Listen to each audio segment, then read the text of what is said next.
Chapter 641. Far away in Europe, Jean Shuriwe, who was watching the live broadcast with Jiang Yage, felt the phone in her palm vibrate. She turned the phone slightly and picked it up to take a look. It was Chen Guang's name. There was a hint of joy on her face, and she looked at Jiang Yage, who was staring at the screen impatiently and anxiously next to her. Why hasn't it started yet? This damn fatty is so annoying. What is he trying to do? Why didn't Grandpa let's take care of it? Otherwise, how could this damn fatty jump around until now? Sister Shuriwe, don't you think so? Jiang Yage tapped the mouse impatiently and asked Jean Shuriwe casually. Jean Shuriwe was a little absent-minded. Don't worry, he definitely has a way. I'm going to the toilet. After that, Jean Shuriwe hid the joy in her heart and quietly ran to the bathroom of the hotel private room. The two of them rushed here yesterday to record a song, but Jean Shuriwe knew that it was very likely that the elders deliberately arranged for her and Jiang Yage to be separated. The things that the old masters wanted to do should be more or less done by now. She just didn't know why Chen Guang sent her a WeChat message at this time. What was he planning to do? But no matter what, at this special time, since the person in his mind was her, it meant that he might be about to accept her as his girlfriend, right? Although this might be a little unfair to Jiang Yage, Jean Shuriwe really couldn't control the joy in her heart until she opened WeChat and saw the 3 words from Chen Guang. I'm sorry. Concise and comprehensive. Everything was said without words. There was no need to say anything more. Jean Shuriwe was smart. She understood everything in an instant. Her body was a little weak, and her head was buzzing, as if she couldn't even hold the phone. After waiting for a long time, she sat down next to Jiang Yage with a pale face. Sister Shuriwe, what's wrong? Jiang Yage saw her pale face and thought she was not feeling well. Why don't you go to sleep first? Our biological clock hasn't been reversed yet. Jean Shuriwe shook her head. I'm fine. I just bumped my leg in the toilet. It hurts a little. As she spoke, she turned her face away, not daring to face Jiang Yage. Was this retribution? That must be it. Fate must have played a big joke on him.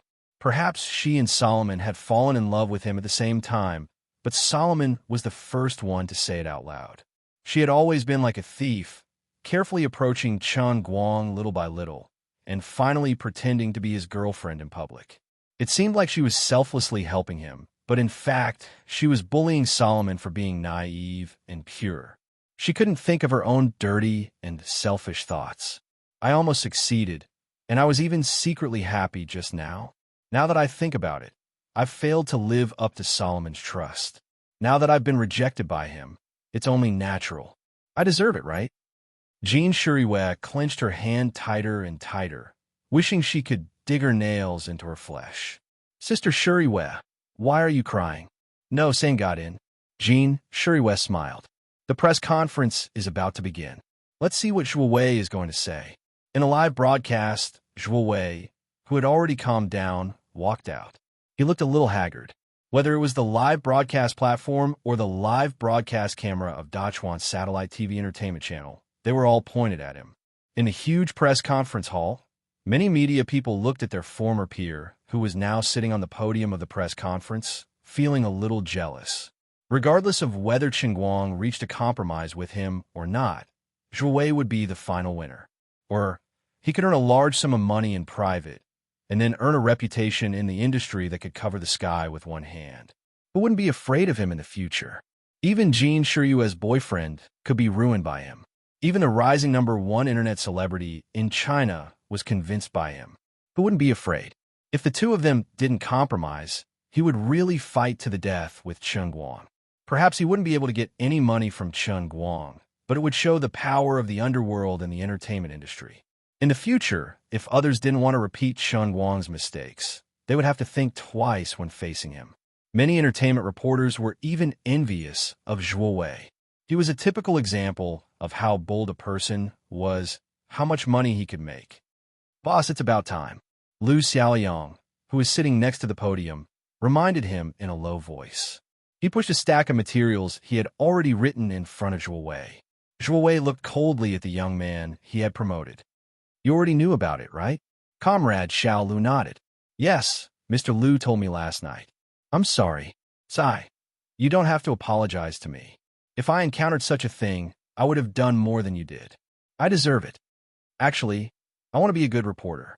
When I was young, I thought so too. Zhuwei waved his hand and picked up the materials on the table. He switched on the microphone and coughed lightly.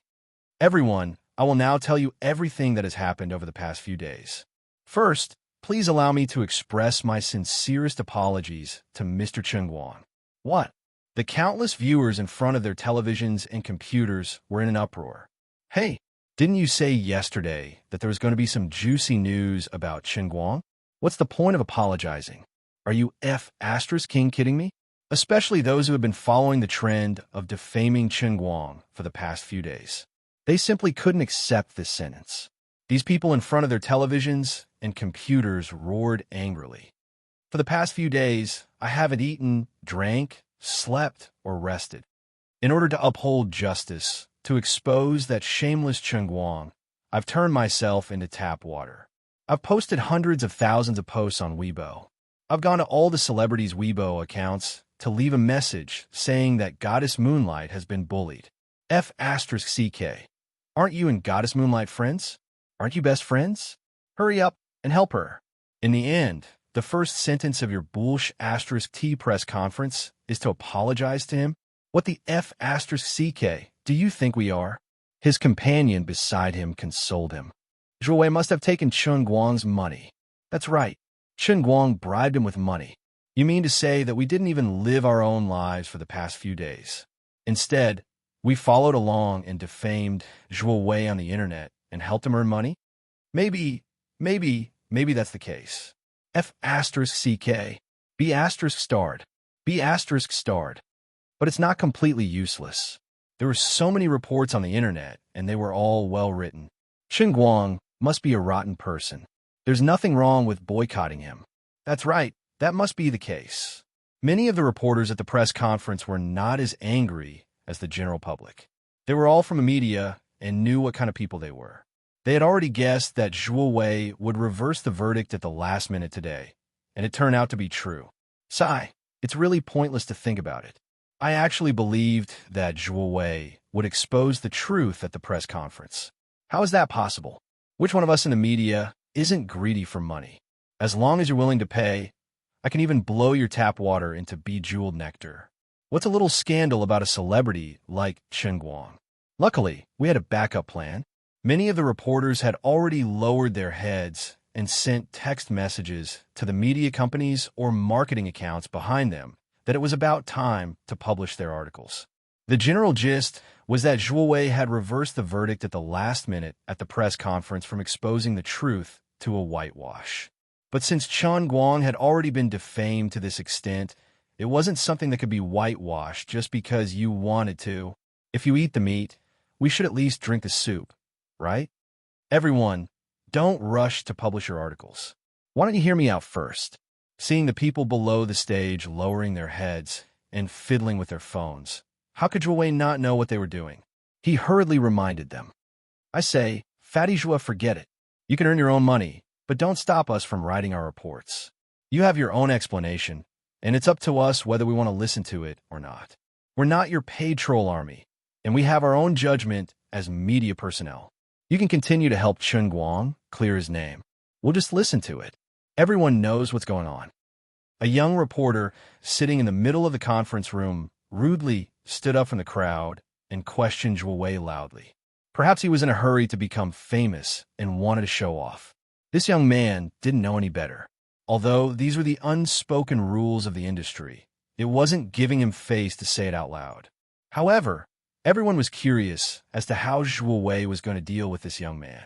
Unexpectedly, Zhuwei didn't look angry at all on the stage. It was as though he had made up his mind. Do you think I accepted Chen Guang's money? To tell you the truth, I didn't accept a single cent. This press conference is my personal confession. Confession? Fatty Zhuo, you're really into it. This time, even the veteran entertainment reporters sitting in the front row couldn't hold themselves back. Just how much money did Chen Guang give? Fatty Zhuo was willing to throw away his pride to reverse Chen Guang's verdict. Everyone, please be quiet. It's not time for questions yet. If you want to cause trouble again, get out. Zhuo Wei began to panic when he saw that the situation was getting out of hand. He remembered very clearly that Lu Chao had said that he had to clear Chen Guang's name today. This time, the people below the stage finally settled down. Even though they knew what he was going to do next, they still wanted to see how he was going to clear his name. I believe many people in the industry know about my conflict with Chen Guang. Here, I would like to apologize to Mr. Chen Guang once again. The people below the stage sneered disdainfully. All right, you don't have to apologize. It's useless. They all know that you accepted money anyway. At that time, during Chen Guang's press conference, I made a very excessive request. I asked him to pay me 2 million RMB as a settlement fee. He righteously rejected me. Zhuo Wei didn't care about the expressions of the people below and continued. What? Did we hear wrongly? What the hell? The audience in front of their computers and televisions were also dumbfounded.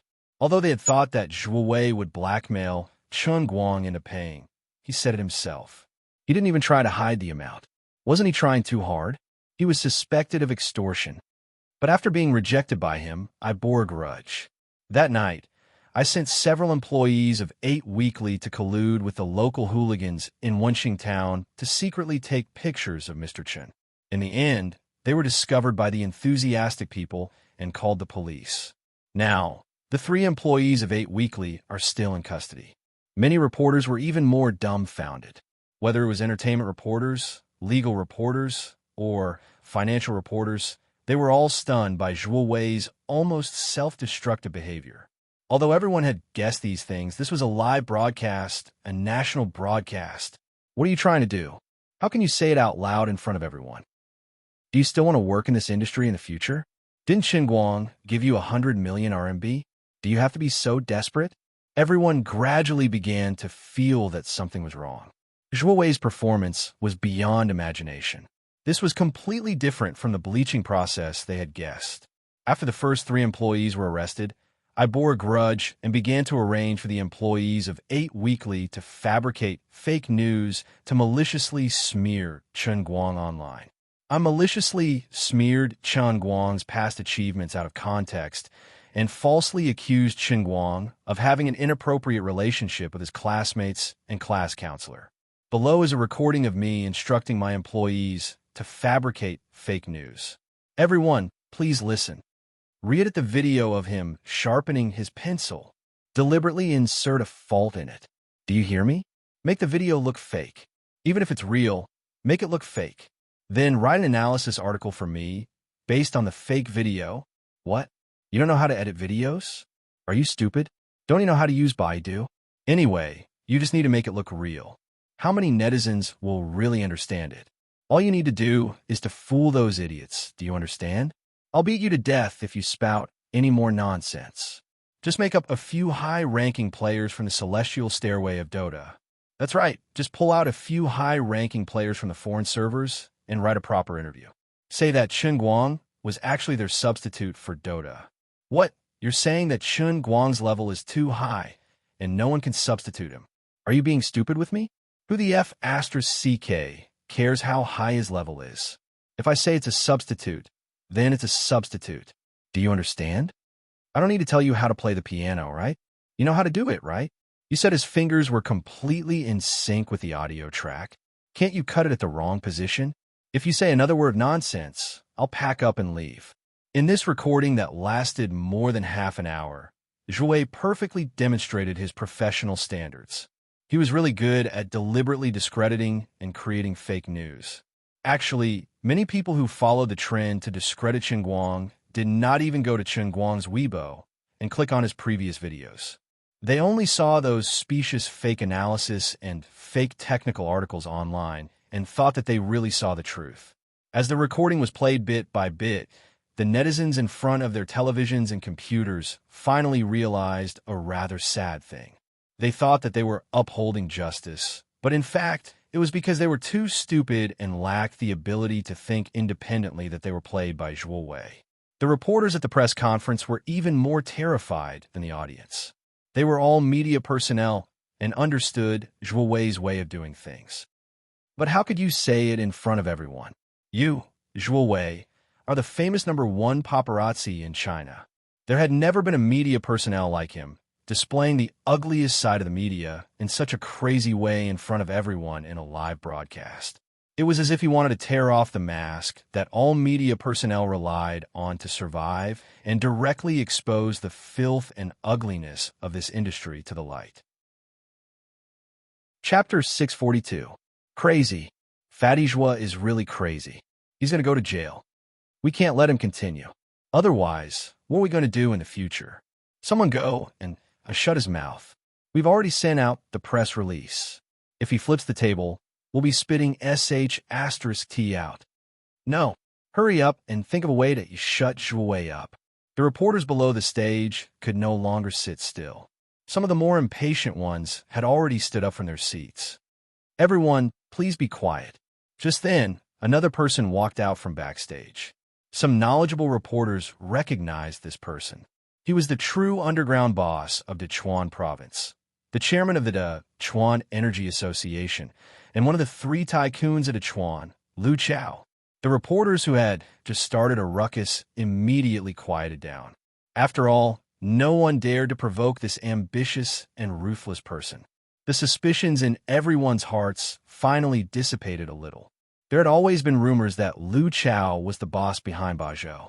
Now, it seemed that it was most likely true. So this time, Lu Chao, this big shot behind the scenes, had also appeared at the press release.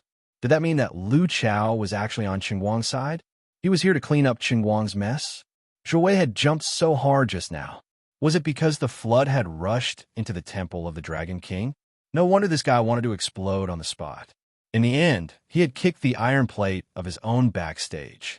Poor Fatty Joie. Lu Chao only came out briefly to say a few words. Before the cameras turned to him, he quickly retreated. Joie's story continued.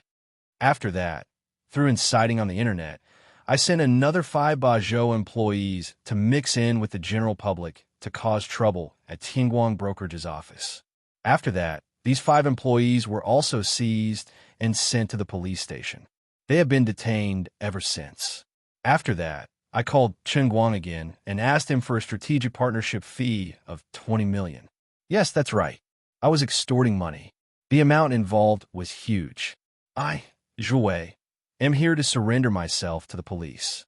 Below is the recording of my conversation with Qingguang. Everyone who had been paying attention to this matter was completely dumbfounded. Too ruthless. Joie's move was really too ruthless. I've never seen a paparazzi put myself in jail while trying to clear someone's name.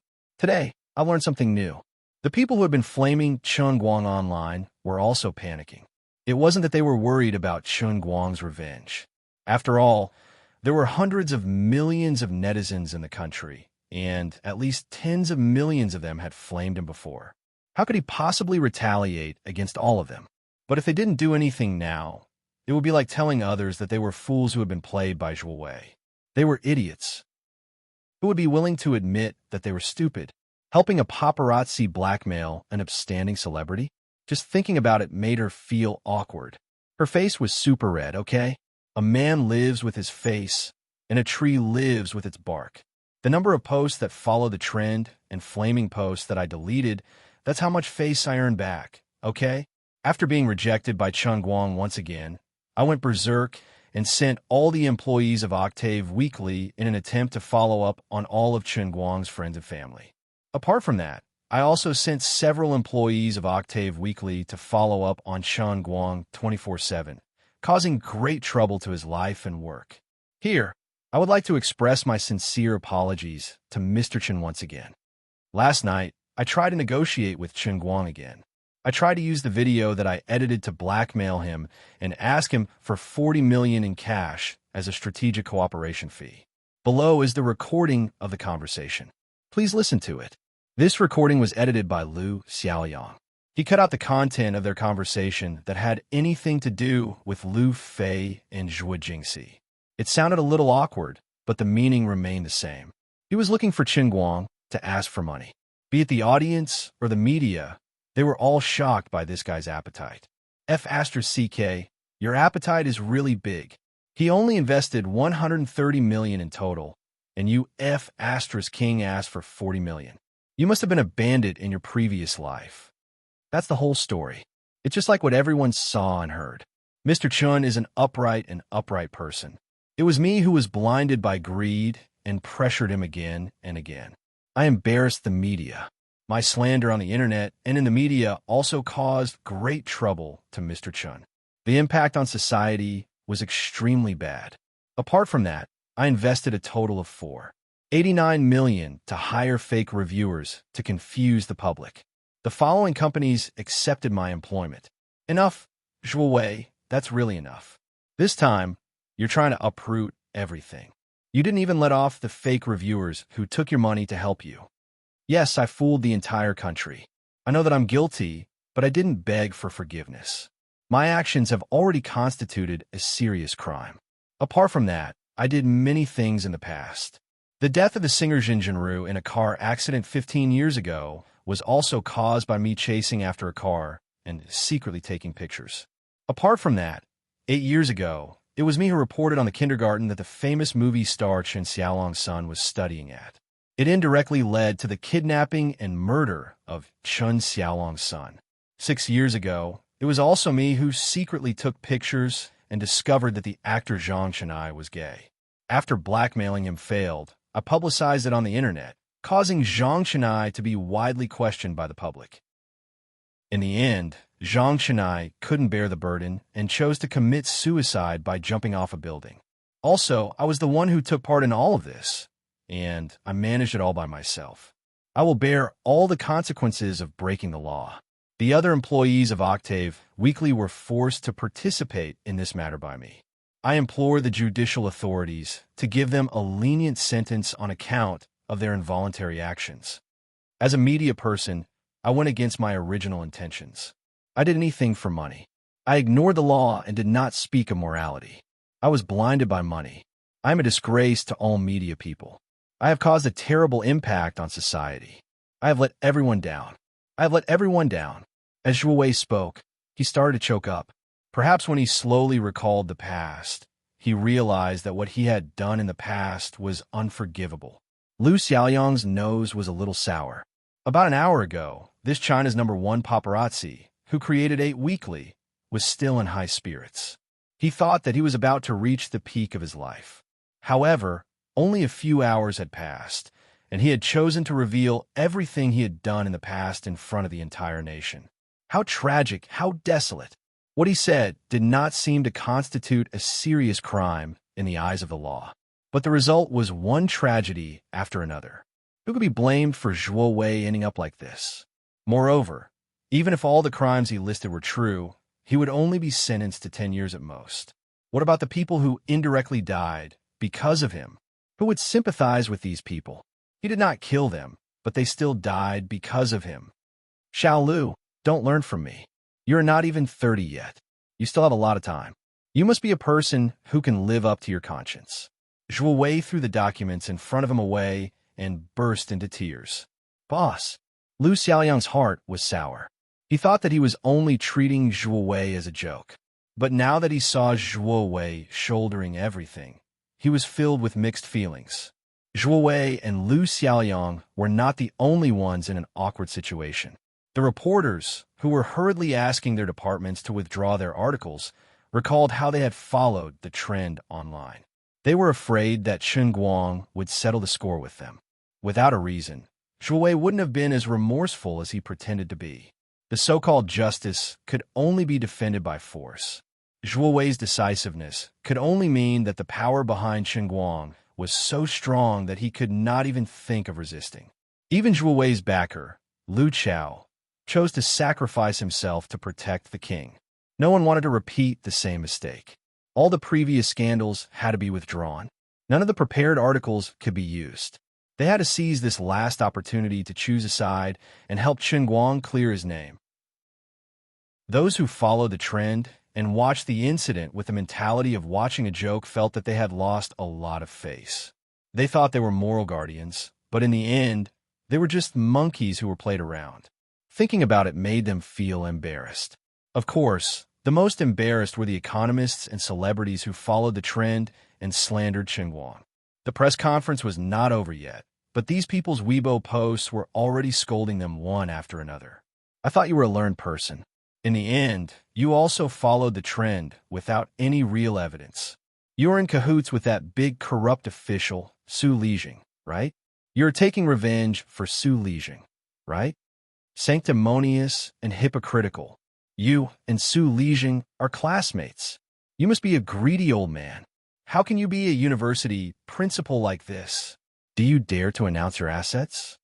These words made these so-called old scholars' faces turn black. However, these netizens were right this time. When they stepped on Chen Guang's head, they indeed wanted to take revenge for Su Lijing and vent their anger. How could they have imagined that Chen Guang could still overturn the case after the incident had reached this stage? As for celebrities like Zhang Tianming and Li Longwei, their Weibo posts were even more lively. I knew you were a dishonest and hypocritical person. Indeed, it's like this. Best actor, you're simply a scum. You, Li Longwei, want to woo goddess Shuriwe? Why don't you take a piss and look at yourself? First, explain to the girl you dumped. She sold herself in order to help you enter the entertainment industry. Now that you're famous, you dumped her. How can you face her? That's right. You still have the face to slander Chen Guang for cheating? What's wrong with your heart? How can you be so thick-skinned? The ones who suffered the most were Zhang Tianming and Li Longwei. The other celebrities who followed the trend didn't receive as much attention. They all quickly deleted their Weibo posts to distance themselves from them. As for The Economist and Zhang Tianming, deleting their posts didn't work. They simply closed their Weibo comments. Out of sight, out of mind. However, this was actually useless. Since they couldn't flame you on Weibo, they could go to other people's Weibo to flame you. The effect was the same. The ones who rushed to the front were, of course, the die-hard fans who had always chosen to believe in Chen Guang. Following closely behind were the trolls who realized they had been fooled. When they were slandering Chen Guang, they happily slandered Chen Guang. Now that Chen Guang had been whitewashed, they also rushed to slander others. Anyway, as long as there was someone to slander, it didn't matter even if the sky fell. As for Chen Guang's own Weibo, there were all sorts of comments like, "I owe you an apology" and "I'm sorry." Although this was useless, Chen Guang actually didn't care about the trolls under his Weibo. He also didn't care about these people's superficial apologies. He was just annoyed that the private messages from the trolls were blocking his intimate communication with his female fans. When Zhu Wei was almost done with his performance, Chen Guang walked out from the backstage. Zhu Wei didn't think much when he saw him. He immediately bent down and began to kowtow fiercely again and again. There's already a wound on his head from the collision earlier, and this time, the wound opened up again after just a few hits. All right, stop kowtowing. Otherwise, if you kowtow to death here, others will think that I forced you. Chen Guang grabbed the back of Zhu Wei's collar and pulled him up. Zhu Wei wiped away his tears and the blood on his forehead. He picked up the microphone on the podium and said, "Everyone, I'm going to turn myself in now. I'll clarify once again that Chen Guang didn't have any scandalous videos. His counselor is actually my niece. Everything was fabricated by me. Actually, he has nothing to do with my niece, Zhu Jingxi." However, Chen Guang interrupted Zhu Wei's words. "Shut up. Get down." Zhu Wei's face stiffened. He didn't know what Hu Jinyao was going to do, but he knew what was good for him. He immediately shrunk his neck and left dejectedly. Xia Yingjia, who had just arrived under Wu Shan's orders, waved his hand, and 2 police officers followed him up. Under the gaze of the live broadcast camera and hundreds of eyes in the venue, Zhu Wei's hands were shackled and taken away. "Sis, I told you that investing in him was the right thing to do, right? Didn't he settle the matter just like that?" Tang Xiaokai, who was waiting in front of the computer, beamed at the scene. "My money didn't go down the drain, did it?" Tang didn't care about Tang Xiaokai's words. She pinched her fingers and counted the time. 3 days. Just 3 days. This guy, don't be so precise with your timing. This is so F***king embarrassing. Shut up. Help me book a plane ticket. I want to come to America. Huh? Forget it. I was just joking. I still have a lot of things to do at the hospital. I can't leave. Sis, why do I feel like you don't look very happy? You look a little melancholic. Shut up. Bye. Tang hung up the phone abruptly. Her face was as red as blood. At this time, Sun Xiaoxuan, who was also in America, turned off the live broadcast and went to sleep. Zhuo Jingxi, on the other hand, felt a little complicated. She stared straight at the video. It was the scene of Zhuo Wei being handcuffed. However, in her mind, she kept thinking about what Zhuo Wei had said before. Actually, there's nothing between him and my niece, Zhuo Jingxi. Although she didn't want to admit it, although she had already accepted her fate, when Shen Guang really wanted to clarify their relationship in front of everyone, Zhuo Jingxi couldn't hide her true thoughts from the depths of her heart. A slight sourness and a slight stab of pain. It wasn't intense, but it was endless. Perhaps when she accepted the car he gave her, and when she accepted his money before she came to America, this fate was destined. She silently touched her face. It was cold. It turned out that tears had unknowingly flowed out again. Forget it.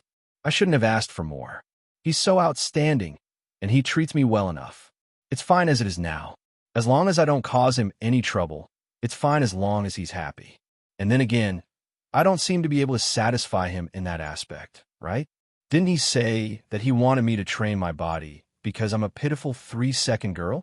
It really was only 3 seconds. Thinking of that, Zhuo Jingxi grinned again. It seemed like she was mocking herself, but it was also a little heartwarming. Whether it's in terms of status or body, I don't have the right to have him all to myself, right? She stood up and was about to turn off the live broadcast. However, Chen Guang seemed to have something else to say. In the camera, he stood in front of the rostrum again and gently picked up the microphone. His expression was very determined. Chapter 643. Everyone, I believe Zhuo Wei has already explained everything that needs to be explained. As long as you aren't blind, you should be clear about the truth, right? Chen Guang spoke into the microphone, enunciating every word. In the hall of the press conference, the reporters below the stage all let out a long sigh of relief. Forget it, this matter was finally coming to an end. For such a big show to come to an end like this, it could be considered as a relief for everyone. However, they had to think of a way to repair their relationship with Chen Guang after this. Needless to say, he was definitely a person who held a grudge. Sigh, why didn't anyone think of standing on his side and speak up for him? Otherwise, this would have been such a good opportunity. They could keep up with the hot topics, be a controversial topic, and be the last one to laugh. Sigh, why isn't there a single sober person here? This guy's words aren't pleasant to hear. What does he mean by as long as we aren't blind? Can't you see that our eyes are all bright? Of course, although many people were unhappy, no one dared to stand out and say anything. After all, Chen Guang had just sent Zhuo Wei to prison. He seemed exceptionally insufferably arrogant, and no one was willing to remove his bad luck at this time. Of course, among the people present, there was one person who was so proud that he was about to fly. It was the director of Dachuan Satellite TV. When everyone was questioning Chen Guang and following the trend to slander Chen Guang, this director remembered the kindness that Chen Guang had done for him when he held the throne challenge. He stood on Chen Guang's side without any hesitation and used the resources of the entire Dachuan Satellite TV to help him clarify and absolve him. Although it was only a drop in the bucket, it was sincere. At this time, he could be considered the person who stood the straightest among everyone present. Mr. Chen, is this the end of the press conference? The director moved closer with a smile. Chen Guang cupped his hands at the director and smiled. Then, he turned his head to look at the center of the huge hall. Below the press conference, there were hundreds of eyes staring at him. They were waiting for me to announce the end of this farcical press conference. Then, they would run away with their tails tucked between their legs. Zhuo Wei's pitiful state at the press conference would definitely make them feel the same way, even though they were Zhuo Wei's colleagues. Zhuo Wei's self-destruction on the spot exposed the filthiest and ugliest side of their entire industry to everyone's eyes. They couldn't wait to be freed, leave this place, and go to their respective units to issue so-called apologies, so-called clarifications, and clarify their involvement in the whole matter. Then, like scavenging hyenas, they would continue to hide in the dark, waiting for the next hot news. After smelling the smell of hot news, They would stick out their tongues, bare their fangs, drip their saliva, and fiercely pounce out, rubbing off pieces of bloody flesh from these hot news. The fear in their eyes was only because Chun Guang had just torn apart one of their top peers. However, the dissatisfaction and resentment in their eyes couldn't escape the eyes of Chun Guang, the world's best actor. Do you think this press conference is over? Sorry, not yet. There are some words that I have to say. It seems like someone is dissatisfied with what I said. You think I'm too arrogant? You think you have a pair of spirited eyes? Why should I say you're blind? Chun Guang suddenly grinned, and his smile was exceptionally cold. Then, let me tell you why I said you're blind. Yu Hong, give me the name list. Chun Guang waved his hand, and Yu Hong, who had been waiting at the side, handed over a thick stack of paper. These few days, the newly established Tianguang Agency was powerless in the face of public opinion. With a situation like this, it wasn't something that could be won with money. There were too many media outlets that followed Zhuo Wei's lead. Spreading rumors naturally attracted more attention than clarifying someone's name.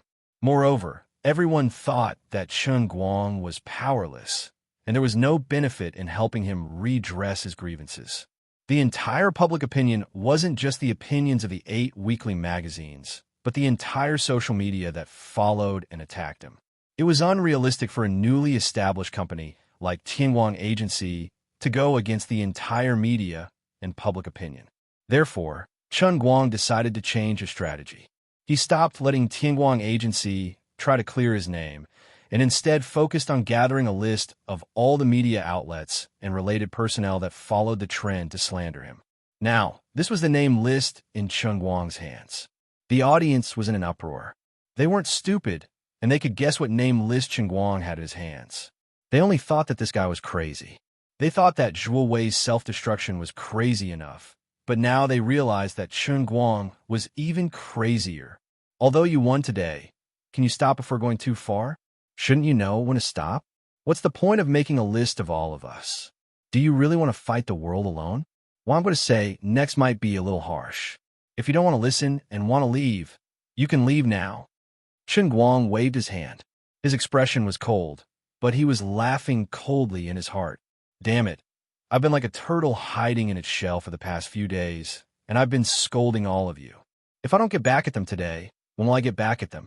If I were to swallow this anger, would I still be me? What Taiji fist? What building a good relationship with the media? What public relations? What bullsh asterisk T? I only know that whoever makes me unhappy, I'll make them unhappy. There are some words that I can't hold back, and I have to say them. If anyone has any objections, that's not a problem. We'll settle the score here, and I'll settle it for you later. In the end, no one stood up and left. At this point, even if they knew that he was going to scold them and the media, they couldn't bear to leave. Even if they were scolded by him, wouldn't it still be a hot topic? Wouldn't they still get clicks and attention? No one wants to leave? Then I'm going to say it openly. That's right, I think you're all blind. It's not your eyes that are blind. It's your hearts that are blind. You have a pair of good eyes, but your hearts are blinded by lard. Chun Guang slammed the table and shouted, Chun Guang, don't go too far. A young reporter couldn't sit still any longer. He stood up and retorted angrily. Go too far? How am I going too far? Chun Guang looked at him. The matter is already over. At most, we'll write a clarification report for you later. What right do you have to be so unforgiving? This young reporter was clearly someone with a temper. Chun Guang rubbed his chin with his finger. That's strange. You can't be unforgiving when you're in the right? Then wouldn't you have hung yourself because you were in the wrong? Why, after splashing dirty water on me and wiping it off with a handkerchief, you think I don't stink anymore? Are you the fool? Or am I the fool? Or do you think everyone else is a fool? Let's put it this way. If 10,000 people saw the things you defamed me, can you guarantee that 10,000 people will see the clarification report? Are you lying through your teeth? How can you be so shameless? You openly made use of me and used me to attract attention. Now that you know you're in the wrong, you won't let others speak up? As the victim, how can I not say that you're in the wrong?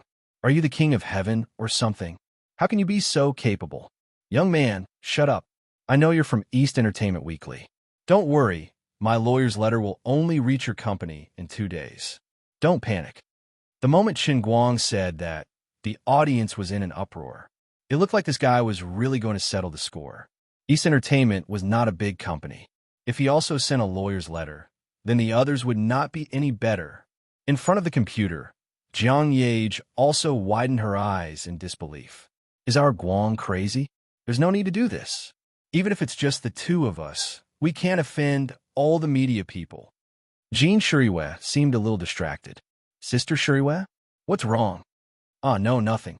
Jiang Yage called out to Jean Shuriwei before she came back to her senses. Jean Shuriwei thought for a long time before she came to her senses. His personality is just like that. He can't stand being wronged. He must have been holding it in for the past few days. But these media people should be taught a lesson. Thinking about it, it's quite hateful.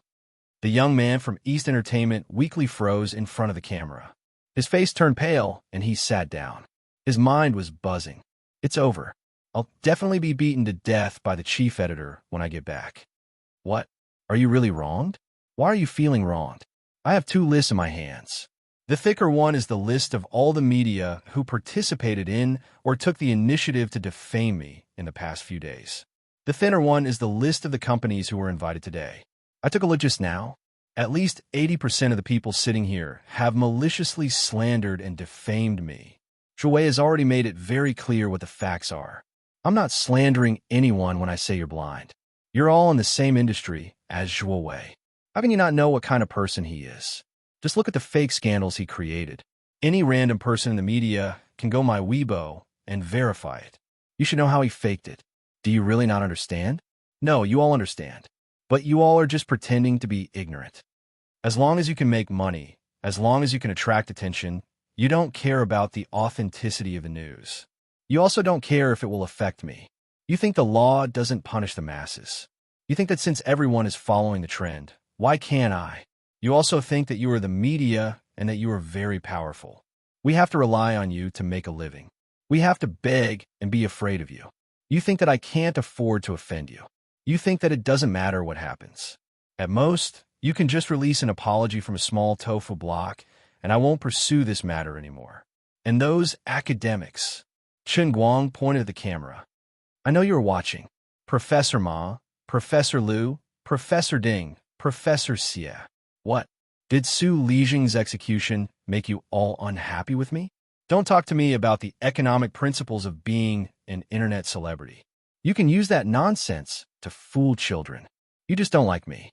You want to avenge your classmate, schoolmate, good friend, and accomplice, Su Lijing, and Zhang Tianming, Li Longwei, and the rest of you. You are all experienced in the entertainment industry. You all know what this lousy industry is like. But you all are pretending to be ignorant. You think that I'm inexperienced, that I'm just a lousy internet celebrity, and you think that I can climb all over you? I really don't understand how other celebrities conduct themselves. I really can't learn to play Tai Chi with others. Today, I'll flip the table with you all. Qin Guang slammed the table. I'll say it now. All of you, get ready to receive my lawyer's letter. I'll use 130 million to slowly play with you all. Even after this money is gone, I still have a second and a third 130 million. Otherwise, all of you will apologize to me properly until I'm satisfied. I don't even know when and to what extent I will be satisfied. Qin Guang, am just that stingy. If you don't believe me, you can try me. As he threw out such a powerful sentence, the huge venue suddenly fell silent. Whether it was the reporters from the major media outlets in the venue, or the people who were watching the event from the TV and computers, all of them sucked in a breath of cold air. This guy was really a lunatic. He was a lunatic who would tear you apart the moment you touched him. East Entertainment Weekly Headquarters. Bang! The managing editor, who was watching the live broadcast from the conference room, slammed the table heavily. This Qin Guang has gone too far. But in less than 2 seconds, he slumped down again. Forget it. Issue a statement. Put it on the front page of the newspaper, put it on the top of the website, and put it on the top of our Weibo account. Apologize to him. Apologize until he's satisfied. Fire that brat who spoke nonsense at the meeting. Make him pack up and scram. It wasn't just East Entertainment. The other media outlets that were involved in the incident had similar reactions. Although the media outlets boasted that they had nothing to lose, they couldn't stand up to Chen Guang's imposing manner. It was as if he was willing to be cut into pieces and drag the emperor down from his horse. Who the hell would want to go to court with a guy who had hundreds of millions in assets and a powerful background? Reason, he was in the right. Money, he was also very rich. Power, didn't you see Zhuo Wei, who had Lu Chao's backing, kneeling on the ground? Although we have the advantage in numbers, what if the others take us down one by one? Who would want to be the first to stand out? You guys could be awesome. I'll be the first to back down. Although this matter was rather shameful and embarrassing, a wise man knew better than to fight when the odds were against him. It wasn't worth it to fight to the death with a lunatic. Sigh. If I had known that this guy was so narrow-minded, I would have thought about this matter from the start. However, Chen Guang wasn't done with his bombshell today. After he was done, his face suddenly changed, and he continued, "Naturally, there are some things that you guys aren't completely wrong. There's one thing that you guys are right about. Zhuo Wei wasn't wrong either." The smile on Chen Guang's face became very strange, with a sense of relief. Jin Shiyue's heart inexplicably tightened. Zhuo Jingxi, who was separated by the ocean, cried out in alarm.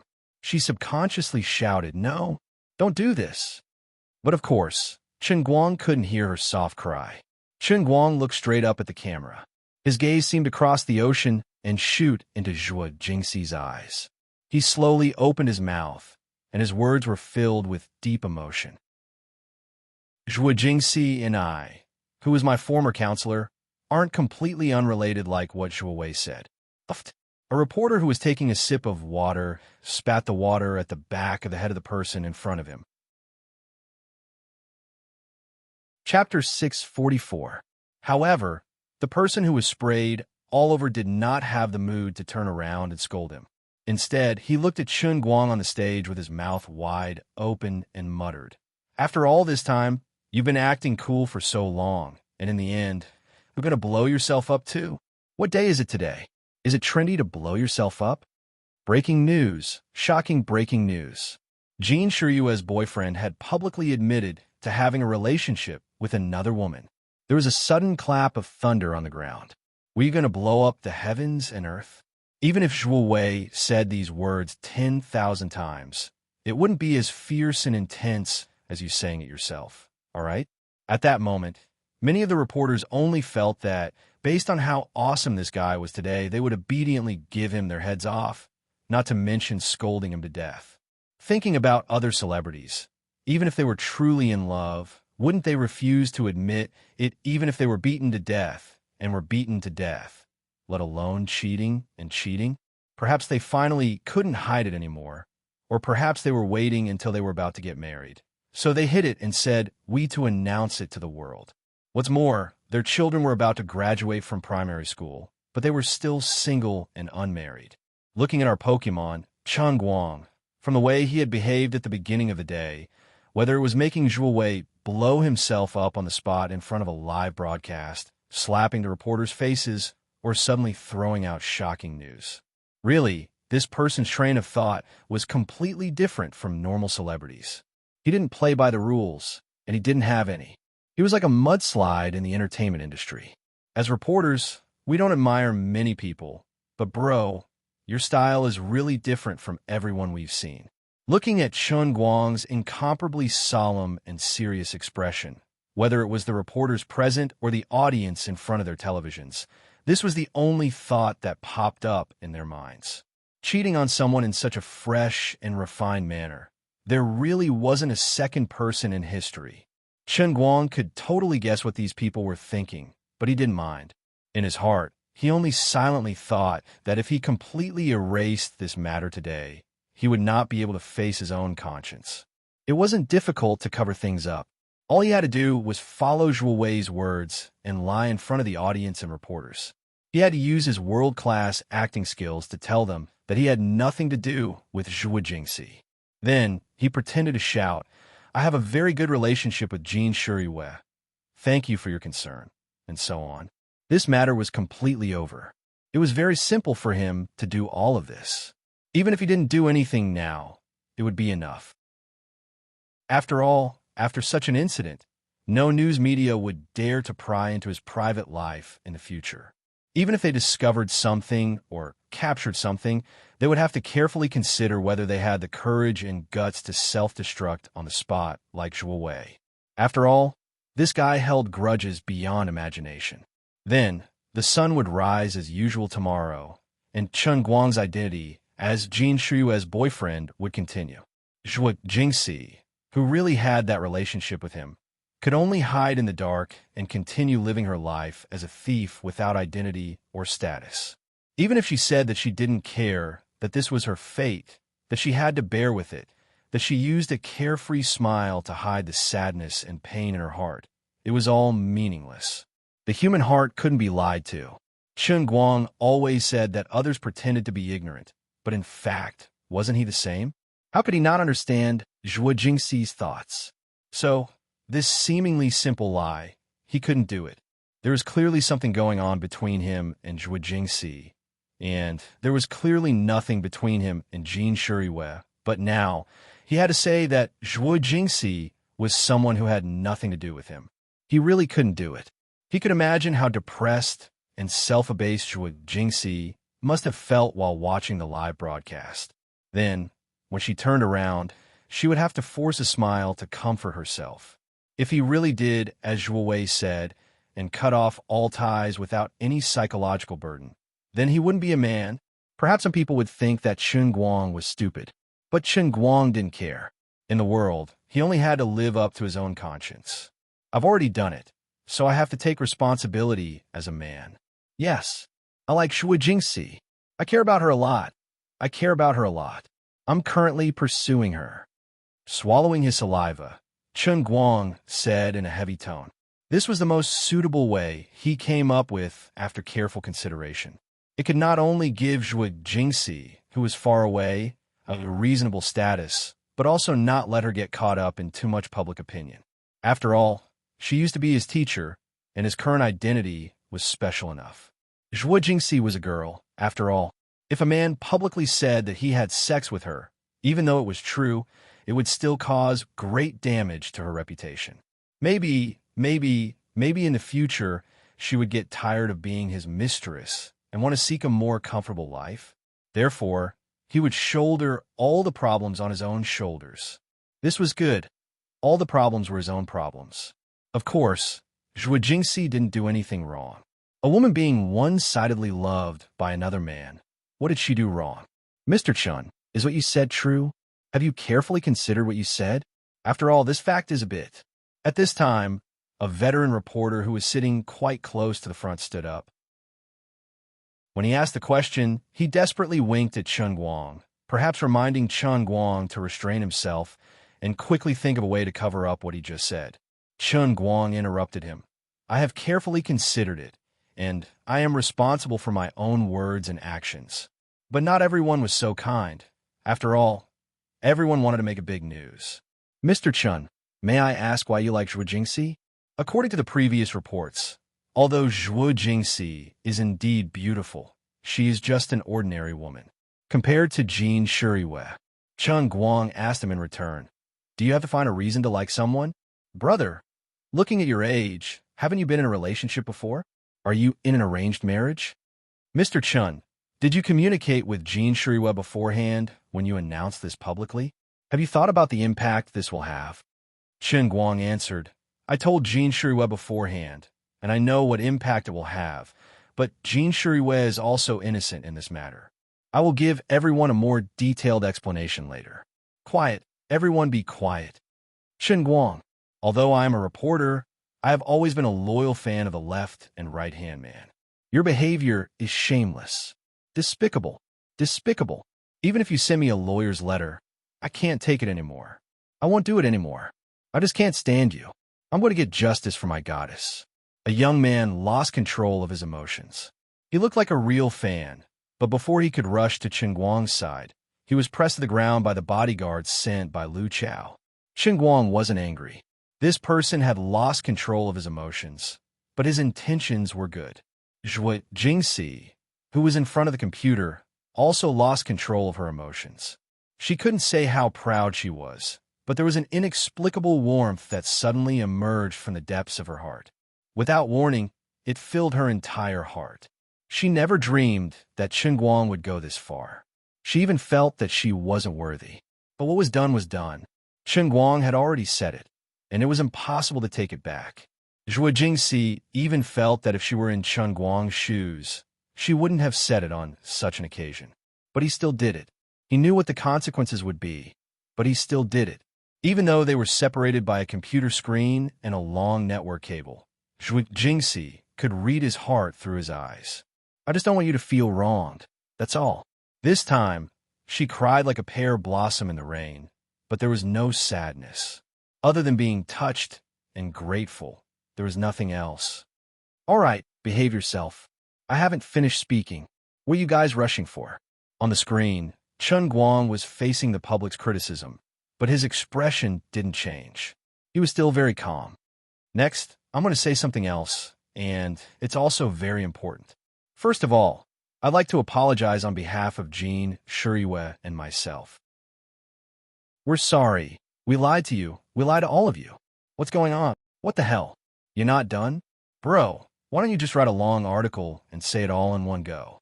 You're torturing me with your big breaths. Now that you've admitted that you cheated, let's see how you're going to clear your name. Whatever you say, you're a heartless man anyway.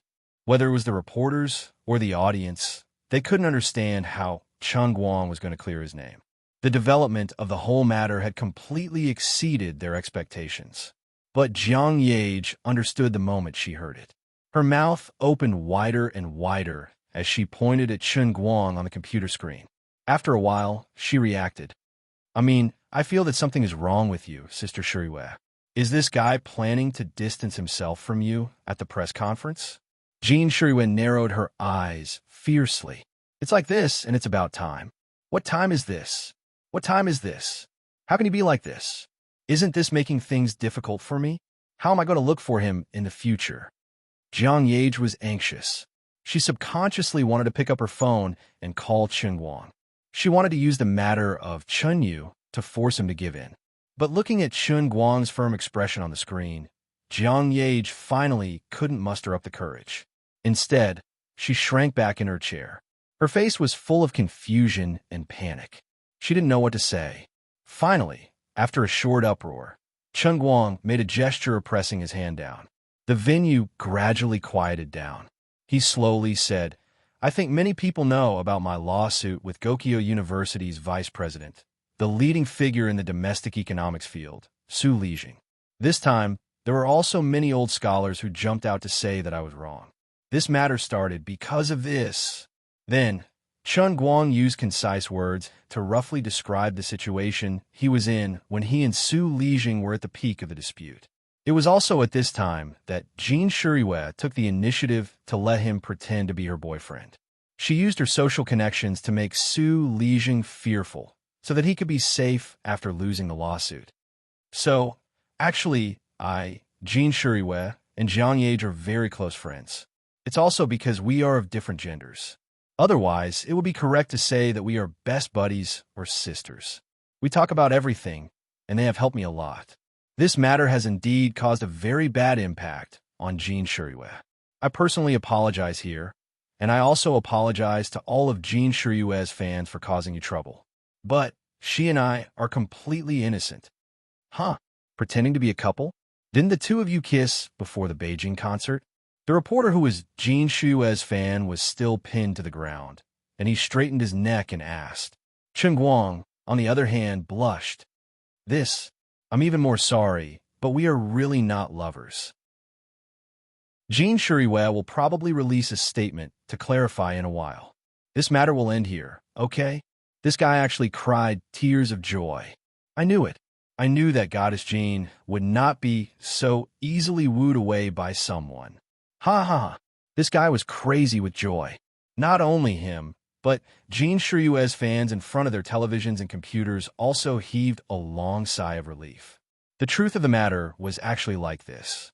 This was really a twist and turn of events, and a glimmer of hope at the end of the tunnel, as expected of the idol that he had liked for so many years. She was really loyal to her buddies, and she was really honest. It was really rare to see someone like her helping others to such an extent. She was the most honest beauty in the entertainment industry, all right? China's best friend, China's best friend, and China's best friend were all referring to Jean Shuriwei. Even when the two of them announced their relationship back then, some of the fans who had turned from fans to haters and fans to passersby had changed their minds. Celebrity love made people jealous and disgusted. But this kind of courage to sacrifice for a brother was a true friendship in this materialistic society.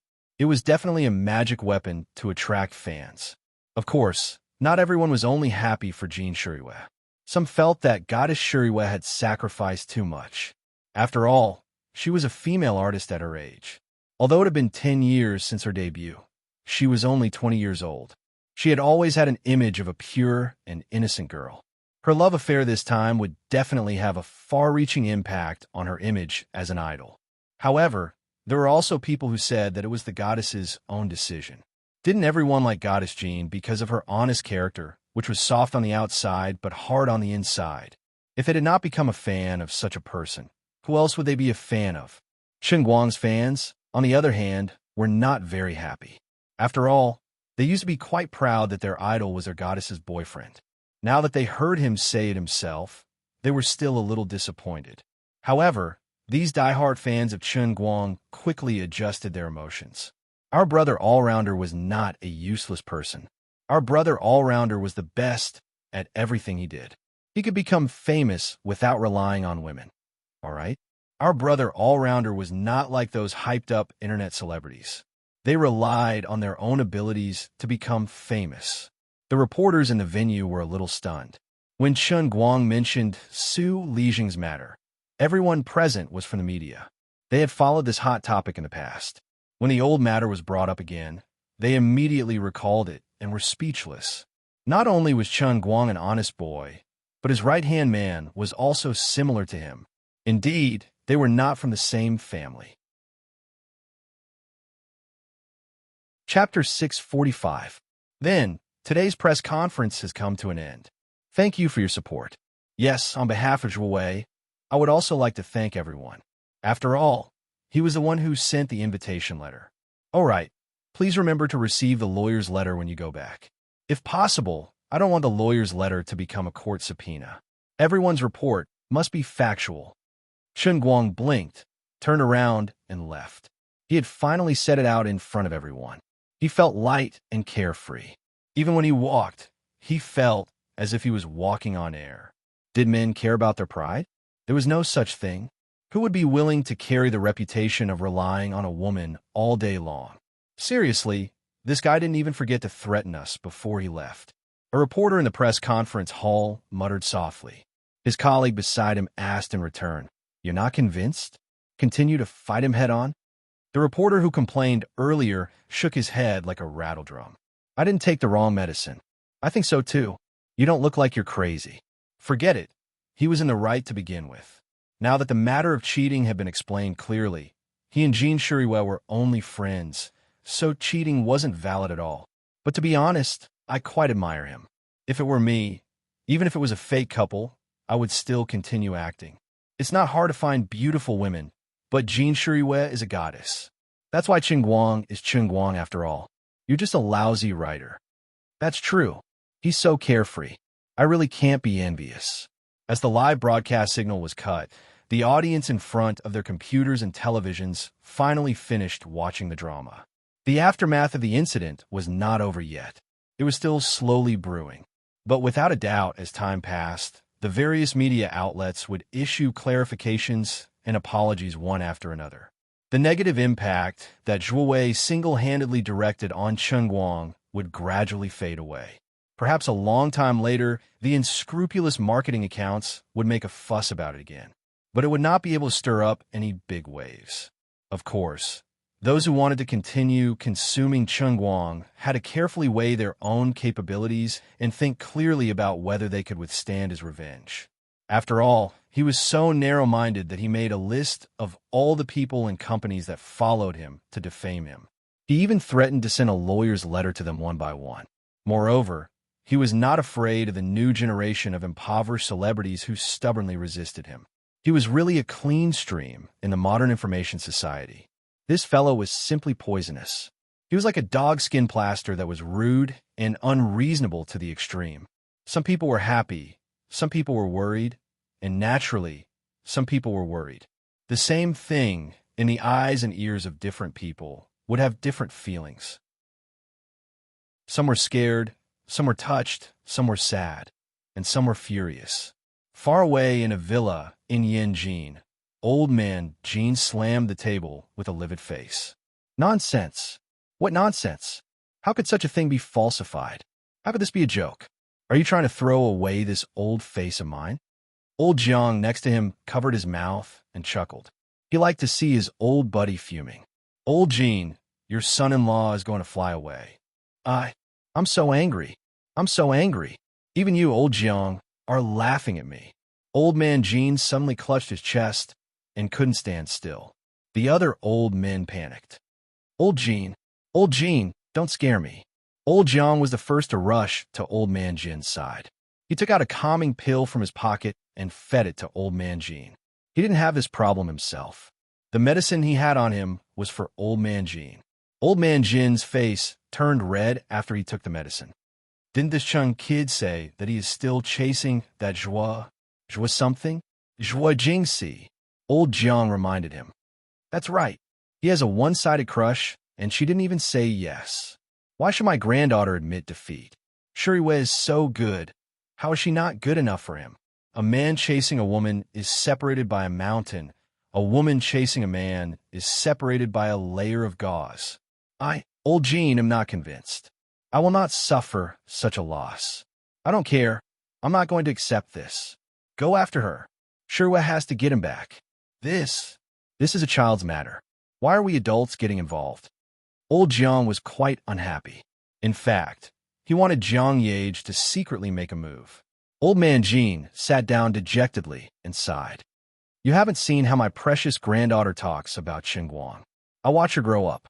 How can I not know her? I just casually complimented Qingguang, and her eyes lit up like little beads. When she said Qingguang's name, her voice was as sweet as a Minnan person's. The nanny at home also mentioned to me that she would say Qingguang's name in her sleep. How are they pretending? My precious granddaughter is really moved by them. You've only seen Shuriwei once. You don't know what she's like when she's stubborn. This time, Qingguang caused such a ruckus. Based on my understanding of her, even if she loses her teeth and bleeds, she'll just swallow it. She'll be stuck for the rest of her life. As her grandfather, I can't stand it anymore. I didn't interfere with her in the past because of her stubborn temper. But this time, if I don't give her a push, she'll really admit defeat. I'm not interfering with her. I'm giving her a reason to make up her mind. Old Jiang. Old man Jean had walked more bridges than Jean Shuriwei. Not to mention that he's also someone who has been in the underworld for a long time. Hence, he was good at reading people's expressions. It's just that Jean Shuriwei and Qingguang were fine, so he did not interfere. But now that things had become like this, he couldn't sit still. On the other side, Jean Shuriwei and Jiang Yage were still looking at each other. Jiang Yage was caught off guard. Although Jean Shuriwei was mentally prepared, she still couldn't accept it in the depths of her heart. Jean Shuriwei opened her Weibo in a daze. There were countless comments from fans. Most of them praised her for being an upright person who would do anything for her friends. Now that everyone knew the truth, she did lie to her fans. Other than a few extreme fans, there weren't many people who scolded her. Looking at these people's encouragement, Jean Shuriwei's grip on her phone tightened. She really wanted to tell everyone that she wasn't as selfless as they made her out to be. Her feelings for Qingguang weren't as pure as he made them out to be. At this moment, she even felt regret in her heart. If she knew about this earlier, she would have been more courageous and told Qingguang her true feelings. That way, Qingguang wouldn't have chosen to use his feelings for that beautiful counselor to put an end to this matter, right?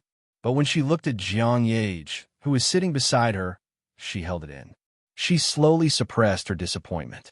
She started typing again and again on her phone. She wanted to clarify this ridiculous relationship according to Qingguang's words. Jiang Yage was fuming. Anyway, I'm not going to make a statement to clarify anything. This guy, don't even think about it. At this moment, Jean Shiryue's phone rang. She looked at it and her expression changed. Grandpa is calling. Jiang Yage panicked. Oh my God, they found out so quickly. The elders were the people she was most afraid of. Although she didn't know what Grandpa Jean was thinking, with her grandfather's stubborn temper, if something like this happened, he would probably hang him up and give him a good beating. Sister Shiryue's grandfather was easier to deal with, but he wasn't much better, right? I'll go over there to answer the call. Jean Shiryue got up and walked to the balcony of the suite. She was flustered and didn't know how Grandpa was going to lecture her. Grandpa, I'm sorry. I lied to you. Taking a deep breath, Jean Shiryue's voice sounded a little choked. She stood alone on the balcony and looked at the night view of London outside the window. A gentle breeze blew. In front of old Master Jin's phone call, she couldn't help but feel sad. After speaking, Jean Shiryue fell silent and waited for old Master Jin's thunderstorm. If this matter were spread, it would be a disgrace to the family.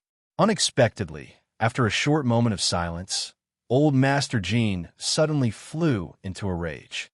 But the content of his rage was completely different from what Jean Shiryue had imagined. What do you have to be sorry for? Aren't you angry? Of course I'm angry. I'm about to explode from anger. Old Master Jin said fiercely. Let me tell you, I don't know what you discussed with that rascal Chun, and I don't know what the two of you thought about this matter. But I've already set my mind on him. Don't even think that he can wash his hands of this matter just because he bullied my granddaughter. Dream on. Aren't you guys stupid? What is Su Lijing? No matter how much trouble he and Su Lijing have, it's just a small matter.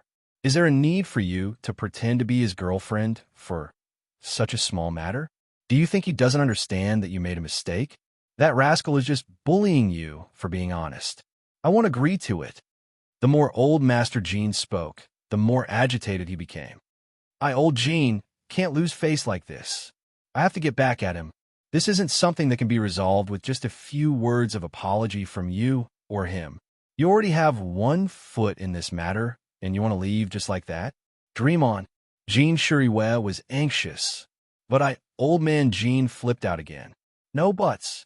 You've already said it and admitted it after such a long time. You even kissed him on the lips at the concert. I know all about it. He can forget about trying to wash his hands of this matter just by moving his lips. Otherwise, I'll break his bones and skin him alive. This is my military pledge. I'm not joking with you. I've set my mind on him.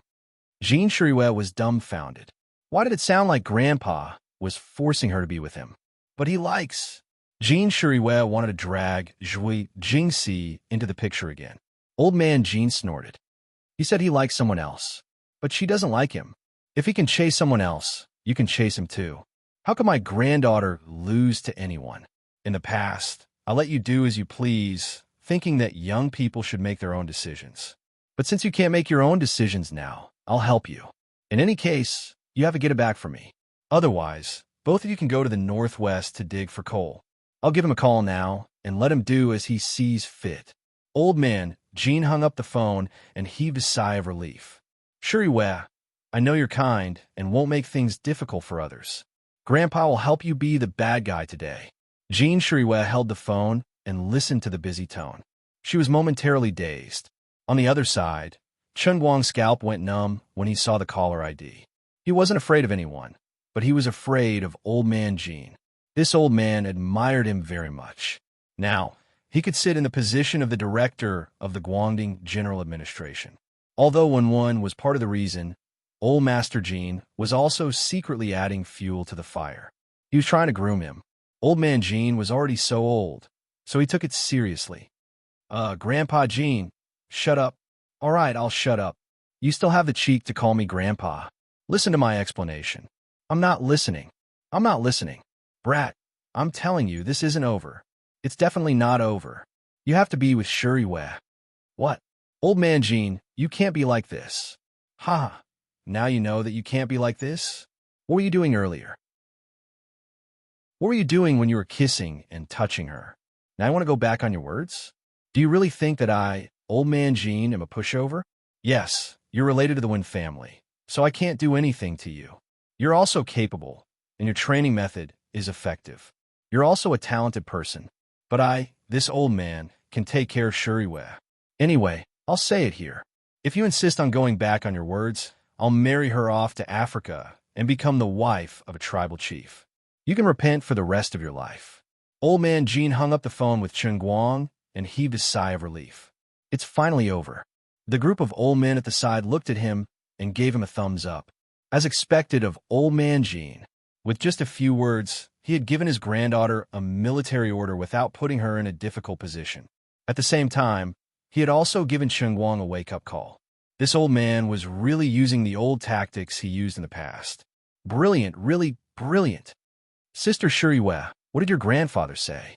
When Jean Shuriwe sat back in front of the computer, Jiang Yage saw her distracted look and asked. Jean Shuriwe looked blankly at Jiang Yage. "Yage, Grandpa asked me to pursue Chen Guang, but he insisted on Chen Guang." Huh. Jiang Yage was dumbfounded. This is awkward. In this case, the most awkward one was Jiang Yage. Jean Shuriwe also had a headache. Originally, she just wanted to pretend to be Chen Guang. Maybe she would be scolded after the matter was exposed, and her family would be angry. But she really didn't think that one day she would be forced to be with Chen Guang. "Yage, I'm sorry." Jean Shuriwe didn't know what to say. Jiang Yage's eyes were blank. "It's obvious that the person who likes him is me. How can this be? Is your grandfather very serious?" Jiang Yage didn't give up. Jean Shuriwe nodded. "Yes, very serious." "Then what should we do now?" Jiang Yage asked. Jean Shuriwe covered her forehead. She couldn't tell whether she was secretly happy or guilty. She knew in her heart that it became like this. In the final analysis, it was because she was possessed and proposed to pretend to be a couple with him. Now, she was forced by her grandfather to pursue Chen Guang. She couldn't deceive herself deep in her heart, and she was indeed secretly happy. She had always had the mentality of being a thief, but now she was being ordered to steal. But she also felt that she was really sorry for Jiang Yage, and the guilt was real. Grandpa asked me to make a statement first and refute what Chen Guang said just now. He said that he wanted me to pursue him publicly, or he would make trouble for me and Chen Guang. Jean Shuriwe sighed and said. Jiang Yage looked at Jean Shuriwe's painful look, and she thought of another thing.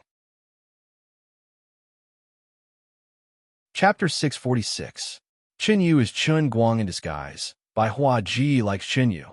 In order to get rid of his rival in love, he even disguised himself as a woman to seduce his rival in love. How resolute, how terrifying. Actually, big sister Shuriwe, Chen Guang isn't as innocent as he claims to be. He likes you. Maybe he feels inferior, or maybe it's some other reason, or maybe it's because he caused trouble for Zhuo Wei this time, making him tired of this kind of public relationship, so he made this choice in public. But in fact, the person he really cares about should be you. Otherwise, why would he pretend to be Chen Yu and act so well, to the point that even I, a woman, feel that Chen Yu is a perfect woman? After all, the real Chen Guang was a real man. To do this kind of thing, how much determination does he have to do it? On the other side, Jean Shuriwe finally posted on Weibo. I admit that in the past, you were playing along with me. But it doesn't matter. Now I'm starting to look at myself. In fact, I also lied to you. Maybe in your eyes, this feeling is fake, but to me, it's real. I was addicted to this fake love, unable to extricate myself. I almost thought it was real. Now, please let me say it again. Seriously, sincerely, Chen Guang, I like you. It doesn't matter if the past is gone. I'm starting to pursue you again. You can like others, but you can't stop me from liking you. I know it's shameful for a public figure to say such words. It makes me seem crazy and irrational. Maybe there will be a lot of people turning from fans to haters, but it doesn't matter, it doesn't matter anymore. I'm only 20 years old. I also want to be like many of the characters in the past dramas. Crazy for love once. Those who like me, please bless me. I won't easily admit defeat. Those who hate me, you can scold me, hate me, despise me, I don't care. Such a long paragraph. Even through Weibo, the image of a woman who is crazy for love, like a moth flying into a flame, vividly appeared on the paper. The public opinion that had just settled down once again exploded, an uproar. No one had expected that a mere press conference could be so full of twists and turns. Reversal, reversal, and reversal. They didn't even give him a chance to catch his breath. Jin Shiryue's love for Chun Guang was real. This was simply the #1 drama of the summer. Now, Jin Shiryue is going after Chun Guang publicly. If he was just an unknown celebrity, it would be understandable for him to do such a crazy thing. After all, although Chun Guang claimed to be an outsider, no one could deny his fame and influence. If she could stick to him, she would definitely become famous. But who was Jin Shiryue? She was the right-hand man of the National Idol faction. She had debuted for 10 years and had been popular for 10 years. Although she was young, she was almost at the level of a heavenly queen, and her background was unfathomable. How could she do such a thing? This scene was strange and full of twists and turns. It really made the minds of the masses, who didn't know the truth, unable to wrap their heads around it. With Jin Shiryue's qualifications, what kind of man couldn't she find? Why did she lie to Chun Guang and pretend to be in a relationship? Now that Chun Guang has clarified the matter, why did she stick to him again? Did she really have to put herself so low? Didn't she have self-respect? Only Chun Guang's fans, who were all-rounders, understood that it wasn't that Jin Shiryue was putting herself down, but that Chun Guang was really that outstanding. The entertainment reporters also hugged each other and cried bitterly. Can't we have a good day's rest? Can't you see that everyone is tired like a dead dog these days? Do you have to go through so much trouble just to hold a press conference? The clarification and apology statement had just been issued, and now you're adding so much news here. With our limited intelligence resources, we really don't know how to analyze the troublesome matter between you two, who seem to be both real and fake at the same time. The reporters didn't know how distressed Chun Guang was at this time. He held his phone and looked at the Weibo post that Jin Shiryue had just posted. In his mind, he kept thinking about Old Master Jin's fierce tone just now. Sai, something's wrong. Old Master, you can scold me to your heart's content. I'll accept it even if you beat me up. But with your attitude, you want me to take responsibility. Jin Shiryue and I clearly didn't do anything. If it was Jiang Ye's family who had taken advantage of me so many times, saying this to me, I would also bite the bullet and accept it. But on Jin Shiryue's side, I really can't take it, okay? I'm really wronged. But he was really worried. Old Master Jin said that he wanted to marry Jin Shiryue to an African chief. Although it sounded like nonsense and science fiction, what if he was serious? That would be a great sin, and his conscience would be very apologetic. Chun Guang clutched his chest. To be honest, how can I be worthy of Old Master Jin doing this? Forget it, I won't complain now. It really isn't the time to complain. His Weibo was also in an uproar. His own fans were celebrating. Our brother Quan Nung is a role model for all men. His amazing charm is so amazing that even Goddess Jean can't resist it. The female fans, on the other hand, expressed their sadness. It was already sad enough that their idol publicly confessed to someone else. Now, there was a competitor who was so perfect that it made people despair. He also openly confessed to him without any integrity. We can't compete with him. Can't we just chase after our idol happily? Sai, it can't be helped. I can't be compared to him in all aspects. I can only use private messages to attack him. I hope that brother Quan Nung will be moved by my sincerity and flip over to my side. As for Jin Shiryue's fans, they were clearly divided into two groups. There were matchmakers who asked him not to let down Jin Shiryue's true feelings. Don't think about that female teacher of yours. How can she be compared to Goddess Jean? But there were also people who directly scolded him, asking him what kind of magic potion he had fed the goddess. They said that he was despicable, shameless, and used flowery words to deceive Jin Shiryue. Chun Guang expressed that he is very calm towards these scolding people. Moreover, there are a lot of staff at Tianguang Agency waiting in line to be banned. After all, this lousy company can't do anything other than sending lawyers' letters everywhere. Helping him manage his Weibo account is also making the best use of it. Currently, Chun Guang's Weibo account only has one operating policy. Anyone who scolds him, kill them one by one. Never let go of anyone who scolds him. It's better to kill the wrong person than to let them go. There are also many onlookers watching the show. In just a short while, the attention of Chen Guang's Weibo began to rise again. But at this moment, the two people who are the most embarrassed are Jiang Yage and Jin Shuriwei. After Jin Shuriwei posted on Weibo, the silence between the two sisters has lasted for almost 10 minutes. This is simply impossible in the past. This means that there is a gap between the two sisters. After feeling secretly happy, Jin Shuriwei felt that she really can't face Jiang Yage. She remembered that she heard from Chun Guang that when the two of them were drowned in the water, at that moment of life and death, Jiang Yage even gave her life to her. But she actually did such a thing. Sigh. At this time, Jiang Yage is also staring at her phone. On it is the Weibo that Jin Shuriwei just posted. Her eyes are empty, and no one knows what she is thinking. I'm sorry. Suddenly, the two of them said at the same time. Jin Shuriwei is stunned.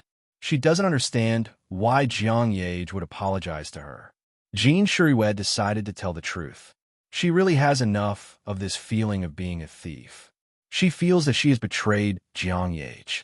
Even if Jiang Yage will be angry after saying it, and the relationship between the two sisters will be hurt. Jin Shuriwei also can't pretend anymore. At most, I will swear with her that I will never fight with her for Chen Guang. No matter what the people outside think, no matter what Grandpa wants, she doesn't mind. She doesn't want to lose Jiang Yage. The two of them grew up together, and this relationship is definitely not comparable to ordinary best friends and sisters. Although the two of them are not biological parents, they are better than biological parents. So far, Jin Shuriwei feels that she has made enough mistakes in this matter, and she doesn't want to make more mistakes. What Jiang Yage thinks is that the person Chen Guang likes is Sister Shuriwei, and she has always known it, but she still selfishly tried to hide this matter. This is unfair to Chen Guang and Sister Shuriwei. She is too selfish. I will speak first, Jiang Yage said. Jin Shuriwei interrupted her. No, I will speak first. Yage, I am sorry, I lied to you.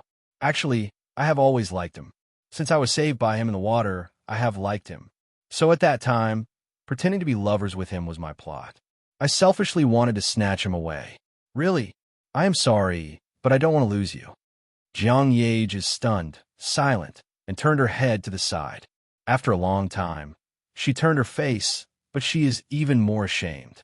She silently reached out and hugged Jin Shuriwei, and said in a low voice, Sister Shuriwei, actually I have always known. Do you think you can hide it from me? Don't I understand you? I just pretended not to understand. Jiang Yage is very lost, very depressed. Jin Shuriwei said that she is selfish, but Jiang Yage knows that she is no better. It is nothing more than her personality is more careless, and she dares to say whatever she thinks and snatch the first opportunity. Sister Shuriwei, actually, Chen Guang likes you.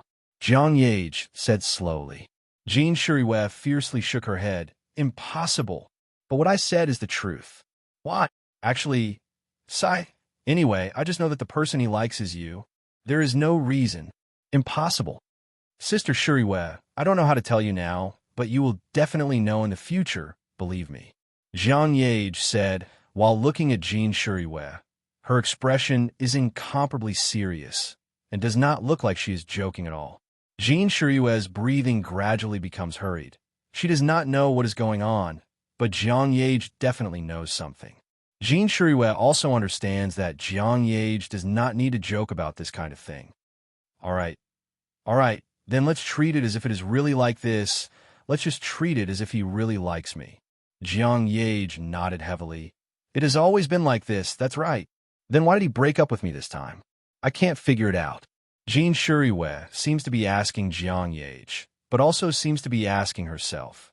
Probably because this time Zhuo Wei dug up his dirt, the public opinion on the internet has put too much pressure on him, and he also thinks that this situation is not good for everyone. So he wants to give up. This is really too much. Jin Shuriwei said. Jiang Yage also nodded. It is quite too much. He didn't even say goodbye, and just broke up. He broke up at the press conference. He can't admit it. Solomon, in short, the person who feels the most sorry in this matter is still you, Jin Shuriwei said again. The two sisters sighed in unison and fell into silence again. This matter is really quite deceptive. At this time, it is night time in London, and before they know it, 12 o'clock has passed. The two of them have known each other since they were very young, and they have been living together ever since. They never thought that they would fall out like this because of a man, and the two of them have never been so silent with each other. Jiang Yage suddenly laughed with a puff. Jean Shuriwa wondered, Solomon, what's wrong? Nothing. I just think this matter is very funny. Jiang Yage patted her head. With a reminder, Jean Shuriwa also laughed. It is very funny. I think he is actually afraid of these things, so from that time on the set, he hid far away from the two of us. Now we are here in melancholy. Maybe he is still proud that he is finally free. Before I posted on Weibo, maybe he really was like this. Jean Shuriwa said, No matter what Sister Shuriwa thinks, in any case, I don't intend to give up like this. Sister Shuriwa, let's compete fairly. Although he likes you now, I also have an advantage. Let me tell you a secret. He is really much more lecherous than he is pretending to be. There is no man who is not lecherous. What? What did you do with him? Anyway, it is more exciting than you think. You little girl, you are so shameless. What I need to be shameless for? Do you want to die to save face and suffer? It is so rare to meet someone you like, but if you miss it, you will feel remorse. Who can you reason with? There is no reason in the first place. Okay? Sister Shuriwa, your temperament is too soft. Really, if you had taken the initiative like me, he would have fallen into your trap long ago. Jiang Yage acted like an experienced person, instead lecturing Jean Shuriwa. Sooner or later, I will be as shameless as you, and let you know my power. Jean Shuriwa rolled her eyes. The heavy feeling in her heart gradually disappeared. Come on, I will wait for you. Don't wait until I have a big belly. Were you going to look at his photos and comfort yourself? You little girl, you really dare to say it. Don't force me. I am forcing you. Who asked Sister Shuriwa to always be like this? Since young, you have always given in to me. This time I really don't want you to give in again. Do you think I will feel good seeing you sad? No matter what happens between us in the end, Sister Shuriwa, you must remember we will be like this for the rest of our lives, okay? No matter if you win or lose, you have to be upright, okay? Okay, all right. I always feel that this fellow's relationship with that whatever beautiful teacher of his is not as simple as he said. We must first unite against the outside world. He is the most shameless one, fickle in love. As expected of Sister Shuriwa, you have already started planning. Of course, do you think it will be enough to rush in like you used to? Chasing a man is the same as in the TV. You need to use tactics. Tactics? Let's drug him? Go to hell. Think of something more reliable. Oh, right. Aren't you going to act with him in Director Deng's Women? Yes, why? Jiang Yage asked curiously. There's a kissing scene in it, right? Jean Shuriwa recalled. Although she was not the main creator of this movie, but as a cameo, she still read the script when she had nothing to do. Jiang Yage nodded. There's a kissing scene. I originally did not want to take this script, but didn't I take it because he wanted to act in it? Add a passionate scene. Jean Shuriwa said. Jiang Yage's eyes lit up. That's right, why didn't I think of it? Jean Shuriwa immediately started to change the script. Half an hour later, Jiang Yage felt that something was wrong. Hey, I'm the female lead, and he's playing my boyfriend in the movie. Why is his passionate scene with you? His first girlfriend who plays a minor role. Jean Shuriwa said proudly, think of it this way. The male lead first has a physical relationship with his first love, and then has so many things happen with you, the female lead. This can enrich the character's image very well. This kind of relationship will have more layers. Go to hell. Hey, you really sent it to Big Beard. The two girls laughed. The script was changed beyond recognition, but it was not important. Jean Shuriwa had not been like this for a long time, putting aside all the grudges and playing with Jiang Yage. No matter what, the feeling of not hiding something in the heart is really good. Jiang Yage also thought so. Chapter 647. Of course, there were also people who were not so happy at this moment. The news media could be shameless. When they saw that the situation wasn't right, They quickly apologized and admitted defeat. However, those who had followed the trend and stepped on Chen Guang's head were now in a difficult position. They couldn't keep their faces. For example, Zhang Tianming, the best actor, was filming on the set when his manager suddenly barged in from outside. Ka. The director looked helplessly at Zhang Tianming's manager, who had suddenly barged in.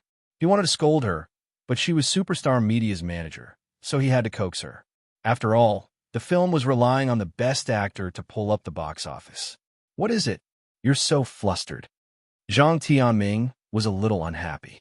Brother Tianming, Chen Guang's press conference has ended. The agent said breathlessly. Who cares what he says? He's so annoying. Do you think I'm afraid of him? Zhang Tianming was already upset because of the scolding below his Weibo. His agent even brought this up to him. Wasn't this infuriating? Brother Tianming, don't be stubborn. I recorded the whole press conference.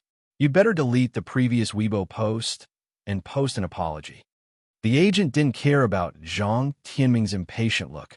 Instead, he pulled him out in his costume. Dream on, Zhang Tianming said stubbornly. You want me to apologize to him? Are you still asleep? Io, you should restrain your stubbornness. Really, you should watch the video first. This guy's a little scary.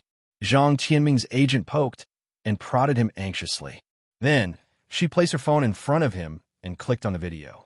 When watching the entire video of the press conference, Zhang Tianming's actions were roughly like this.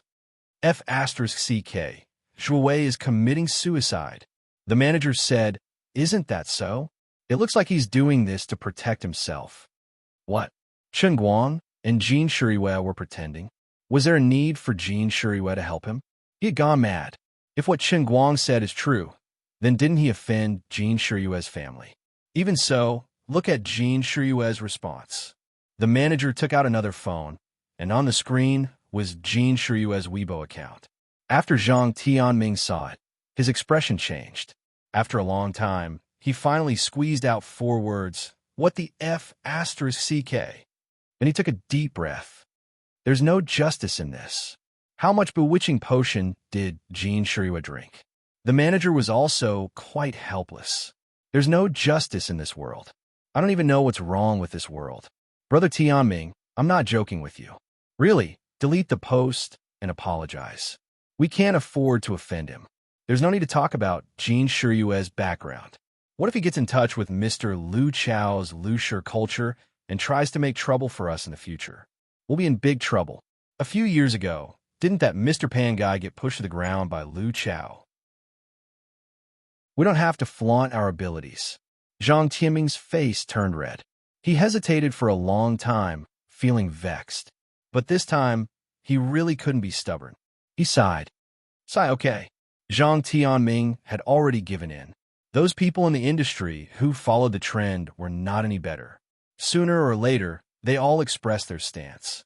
There weren't many who were stubborn. Lowering one's head and admitting one's mistake when the situation wasn't looking good was the philosophy of life.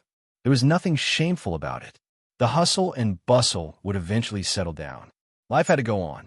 There was really no need to make a big fuss over such a small matter. It would be a dead end for one's career in the industry. For a moment, the internet was bustling. All sorts of celebrities and famous media lined up to apologize to Chen Guang. The netizens and fans were too busy to take in. Actually, Chen Guang didn't really care about these people's apologies. Now that the matter was over, he would throw it to the back of his mind. Those who needed to apologize would apologize, those who needed to clarify, and those who were stubborn would insist on taking the blame. Then, he would let Tianguang manager sort out the list of names and deal with it however he wanted. Anyway, Tang Zhao's 130 million was still there. The 8 weekly magazines, which he had just earned for 1 yuan, were still in turmoil. From the looks of it, there should be some cash flow. It wouldn't be a problem for him to fight a lawsuit or take revenge on those disgusting people. As long as this incident gave those people a wake-up call, those people would have to think twice before they wanted to ride roughshod over their heads in the future. By striking a blow to the mountain to warn the tiger, he would be able to avoid these troublesome matters in the future. Then, his goal would be achieved. He didn't have the mood to care about these trivial matters all day long. At this moment, he was sitting in his office with his legs crossed. He was calling Tang Ying.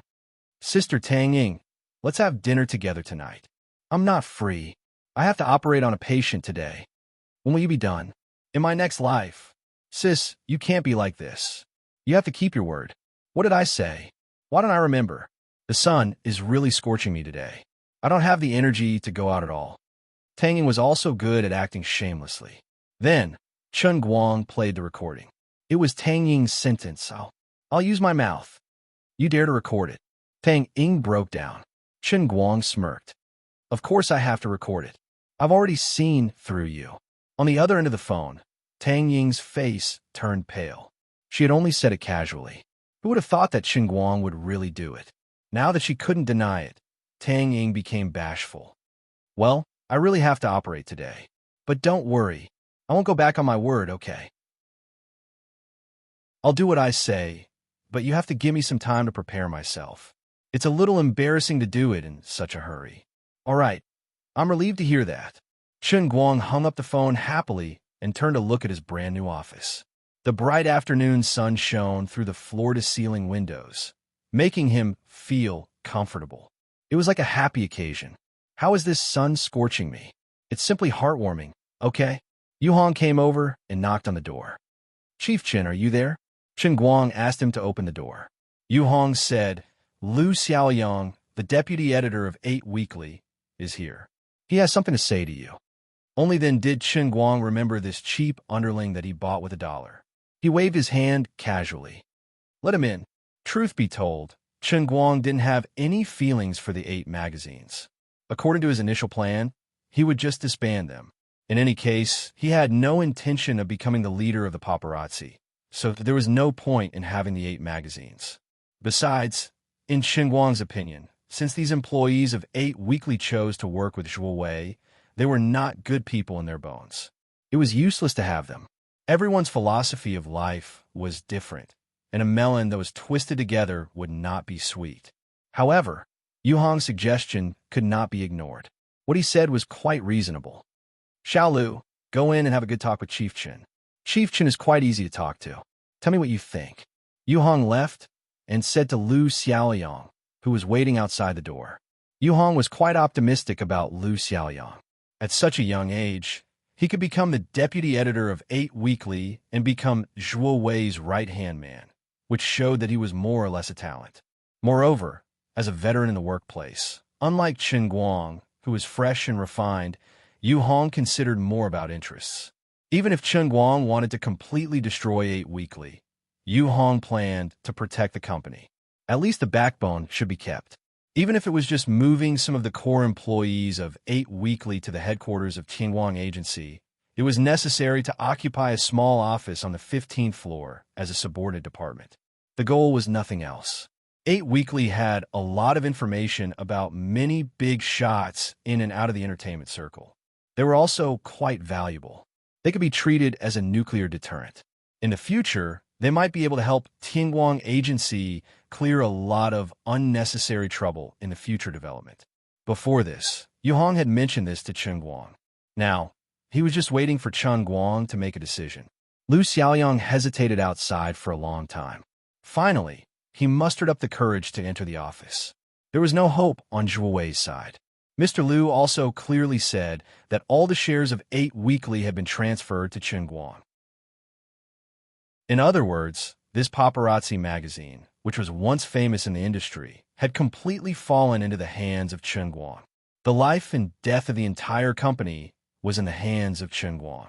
Many of the former employees were still lying in the hospital, but everyone was already starting to worry about their own futures. It was obvious that the new boss hated the paparazzi to the core. Even if everyone helped him provide all kinds of evidence to make Zhuo Wei self-destruct, it didn't seem to be able to change his opinion. Everyone also understood that as employees of 8 Weekly, they weren't good people. At this time, the entire 8 Weekly was in a state of panic. The heavy responsibility of spying on the new boss fell on the shoulders of the deputy chief editor, comrade Lu Xiaoyang. In fact, Lu Xiaoyang originally planned to leave 8 Weekly, leave the sad city of Wujing, and go to Yinjing to find a slightly kind-hearted media outlet. Then, he would settle down as an honest reporter and work hard for the rest of his life. Then, he would buy a suite in Yinjing 3rd Ring Road. His life would be worth it. However, he was kind after all. He couldn't resist the eager eyes of his colleagues in the company. If he left at this time, 8 Weekly, the entertainment empire that Zhuo Wei had created, would be completely disbanded. Although most of the people in the company were senior paparazzi who only wanted to get rich, Lu Xiaoyang knew that there were some people like him. They used to have pure dreams, but in the end, they could only helplessly kneel in front of the door of reality. At the same time, he wanted to know if they could return to being upright under Chen Guang. After all, Chen Guang's new boss was truly different from the rest. Chief Chen, Lu Xiaoyang carried a large metal box and stood in front of Chen Guang. Chen Guang retracted his eyes from the computer screen and gestured for him to sit down. Xiao Lu, you sit. Oh, okay. Looking at Lu Xiaoyang, Chen Guang felt a little awkward. Although Lu Xiaoyang wasn't old, he looked to be in his mid-20s. Yet Lu Xiaoyang didn't show any signs of discomfort when he called him Xiao Lu. Chen Guang felt that Lu Xiaoyang's heart had died. If you have something to say, just say it. Don't beat around the bush here. Oh, by the way, I heard from Mr. Lu that 8 Weekly had a lot of real news. Did you bring it over? The real news that Chen Guang was talking about was naturally the news that Zhuo Wei and hundreds of employees of 8 Weekly worked from dawn to dusk, risking their lives to take photos of various artists and celebrities. Lu Xiaoyang opened the metal box. Inside were 8 portable hard drives arranged neatly. Chief Chen, all the hard drives I copied are here. Chief Zhuo, oh no, there's still some in Zhuo Wei's office computer. I asked Manager Yu to lock his main computer in the storeroom. There are no hard drives anywhere else. Chen Guang nodded and asked Lu Xiaoyang to leave the box behind. Good job. Lu Xiaoyang was very nervous. What he was going to say next represented the fate of the remaining 20 or so people who shared the same goal as him. As for the others, he didn't care. He didn't have the heart of a Buddha. He knew that even if he managed to save those people, they might end up in a worse situation when Mr. Chen personally kicked them out. Sigh, this was probably the fiercest pain one could experience in their career. No one would believe it if they said it out loud. 8 weekly magazines were sold for 1 yuan. Suddenly, Chen Guang leaned down slightly and looked at him strangely. Oh, Xiao Lu, in these 8 portable hard drives, are there any small clips, huh? Small clips? Lu Xiaoyang did not understand what he meant. Chen Guang blinked at him. Don't put on an act with me. It's the kind that is exciting, sensational, superstar, shameful. Lu Xiaoyang's brain froze. All right, I take back my thoughts. This new boss does not seem to be a decent person. Something that can be erotic? Xiao Lu asked. Chen Guang's eyes lit up. That's right. You have no idea how many Calabash brothers I've downloaded on the internet over the years. Those unscrupulous media outlets and marketing accounts are too heartless. I've been downloading torrents for 3 days and 3 nights. I clenched my teeth and downloaded a celebrity collection at a snail's pace. It was more than 10 gigabytes, and I was stuck at 99% for another 3 days. Finally, I finished downloading it. When I uncompressed it, I saw that it was the Calabash Brothers collection. I immediately called the police. There must be something in it, right? Celebrity? Lu Xiaoyang's mouth opened wider. He suddenly had a feeling that he should go to Beijing to pursue a righteous life. His new boss seems to be even fiercer than President Zhuo. Yes, but not much. I haven't taken a good look at them myself. Chairman Zhuo, oh no, Zhuo Wei has only mentioned them to me occasionally. Some of them are from A-list celebrities, and some are even from S-list celebrities. However, they're all his treasures, and he has never let me look at them. Chen Guang's eyes brightened up. Go and close the office door. When Lu Xiaoyang returned, Chen Guang pointed to the 8 hard drives and asked, which one? From my understanding of Zhuo Wei, H drive. Lu Xiaoyang pointed at the 8th hard drive with the H label and said decisively. Chen Guang gave him a thumbs up. You know your stuff. Chapter 648. Then, Chief Chun, I'll be leaving now. Chun Guang waved his hand to get him to leave, but after a while, he called Lu Xiaoyang back. The unlucky Zhuo Wei actually used English letter codes for every folder. With Chun Guang's poor understanding of the entertainment industry, even if there were people in front of him, he wouldn't be able to recognize many of them. How could he tell who was who just by looking at the code? What was even more shameful was that the quality of many of the videos and photos was really not good. Either the camera angle was wrong, or the lighting was terrible. It was a dark mass, and one could only see two ghostly shadows swaying on the screen. This was a real photo shoot. There was no way to have high requirements for quality. Help me identify these people. What kind of D***MN code names are these? I don't know any of them. You know a lot. Also, help me introduce these people to their representative works, what songs they sang, and whether they're popular. Chun Guang rubbed his fingers together. Lu Xiaoyang felt that his life was probably going to be ruined here. 3 hours later, around 5 in the afternoon, the newly established Tianguang Agency's busy day of work was over. It was almost time to knock off. The two of them still hadn't come out. The staff of Tianguang Agency had quite a lot of things to do outside. Other than the construction team that was still renovating the office, the entire company was mobilized to check on the movements of the media and celebrities who were looking for trouble. If everyone agreed that the other party had admitted defeat, they would ticket. Then, they would summarize the article's title and general meaning and print it out on a form. When it was finally submitted to Yu Hong would look through it and further eliminate them. He would sort out the list of people that might be in dispute and give to Chun Guang. This so-called dispute was based on Yu Hong's shallow understanding of Chun Guang, trying to figure out this narrow-minded person's character and determine if he would be satisfied. For those who were slow, pretended to be dead, pretended to be offline, or those who were busy with other things and didn't know that there was an uproar, they would call to communicate. If communication failed, they would be blacklisted. According to Chun Guang, he had 10,000 ways to kill these people. Everyone was also quite curious about what kind of impact Chun Guang's 10,000 ways would have. However, food had to be eaten bite by bite, and things had to be done step by step. When it was time to get off work, one had to get off work. The 40 or so people hidden in the Guangdong General Headquarters were not having it easy either.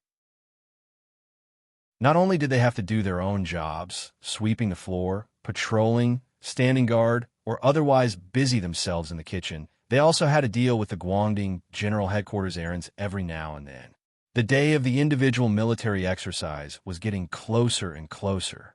Not everyone in the Special Affairs Bureau was as bold as Tseng Yongtai or Director Ouyang. After continuous communication and spying, some of the Special Affairs Bureau employees who could be roped in or instigated had already made their moves. Taking the southwest branch of the Special Affairs Bureau, which was also located in the 5 capitals, as a breakthrough point, the progress was particularly smooth. Xian Qin and Wu Miaowan had to remotely control the work of communicating with their own people in the southwest branch from Chun Guang's home. The specific implementation naturally fell to the staff of the Guangdong General Headquarters. Fortunately, the personnel assigned by Chun Guang were really redundant. The security department, cleaning department, and cafeteria department kept asking for leave, and there was no shortage of manpower. However, there was one thing that made everyone feel very strange. Xiao Lu from Bazhou Weekly had been in Chun Guang's office for 3 hours. Why hadn't she come out yet? Could she have died in there? F***CK, this scene was a little bloody just by imagining it. Old you, why don't you go and take a look? Nothing bad happened, right? Fong Tianyu, the marketing manager of Tianguang Brokerage, whispered to Yu Hong with some fear. Yu Hong was more reliable in handling matters than Fong Tianyu. Old Fong, don't ask too much about the boss's work. Maybe Chun Guang has some big arrangements for Bazhou Weekly. All right. Fong Tianyu also knew that he was not very reliable. In the chairman's office, Chun Guang happily patted Lu Xiaoyang's shoulder, feeling very satisfied. Although most of the shots in this basket of videos and pictures were so bad that they could not be looked at directly, and there was no hope for them to get some points, the protagonists in them were awesome. Even if they could not see clearly, just thinking about the identity of the protagonist could make people feel proud. That's right, from now on, I will be one of the best veterans in the country. Of course, there were a few dozen videos that were very clear. But for these high-quality videos, Chen Guang only glanced at the beginning and then deleted them. Then he changed the folder's name. As a boss, he should have a sense of superiority. He still had to enjoy the high-quality videos alone. It was a bit unbearable to sit and watch with Comrade Xiao Lu. Sangu, you were pretty good. From now on, we are on the same side. Chen Guang continued to pat his shoulder. Lu Xiaoyang regretted it so much that he wanted to vomit blood. Previously, he saw a popular star in his university and accidentally revealed his nickname in his dormitory. After so many years, he became Sangu again. Alas, it is really sad to think about it. But for the sake of my brothers in Bazhou Weekly, I will bear it. Thank you, Chen Guang. What about Bazhou Weekly? Lu Xiaoyang finally asked this question. It's broken. Chen Guang said these two words directly. It's broken? It's broken just like that?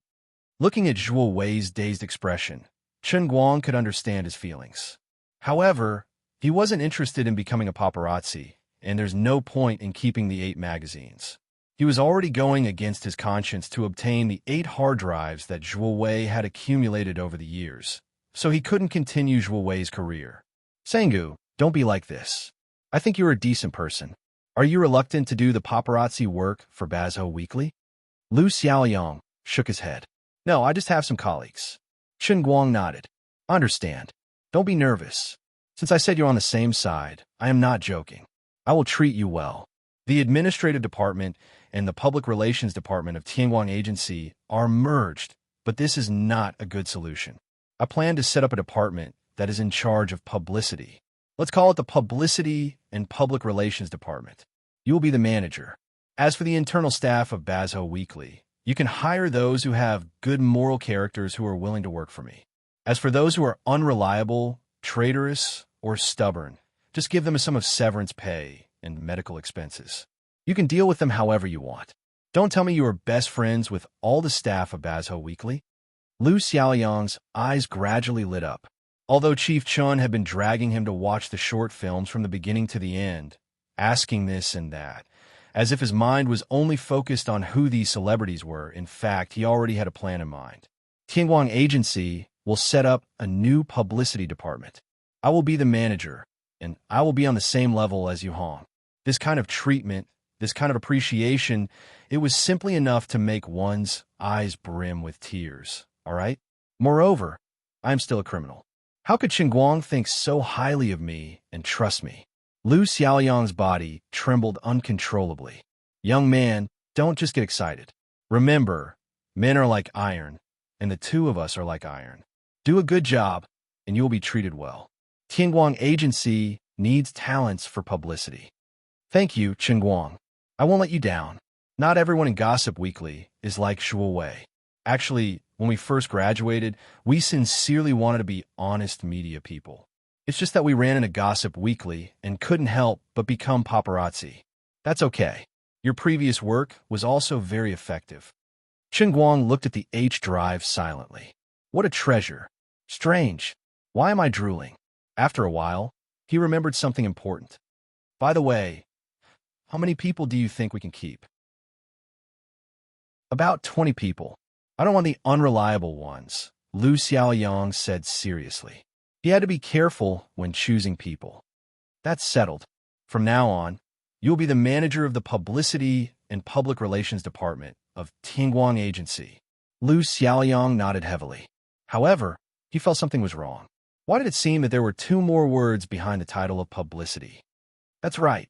The number 1 male Public Relations Department of Tianguang Agency. It's you, Yanni. Ahem, Sangu. Chen Guang patted Lu Xiaoyang's shoulder again. Then he carried the box with 8 portable hard drives and walked to the door of the office. Time to get off work.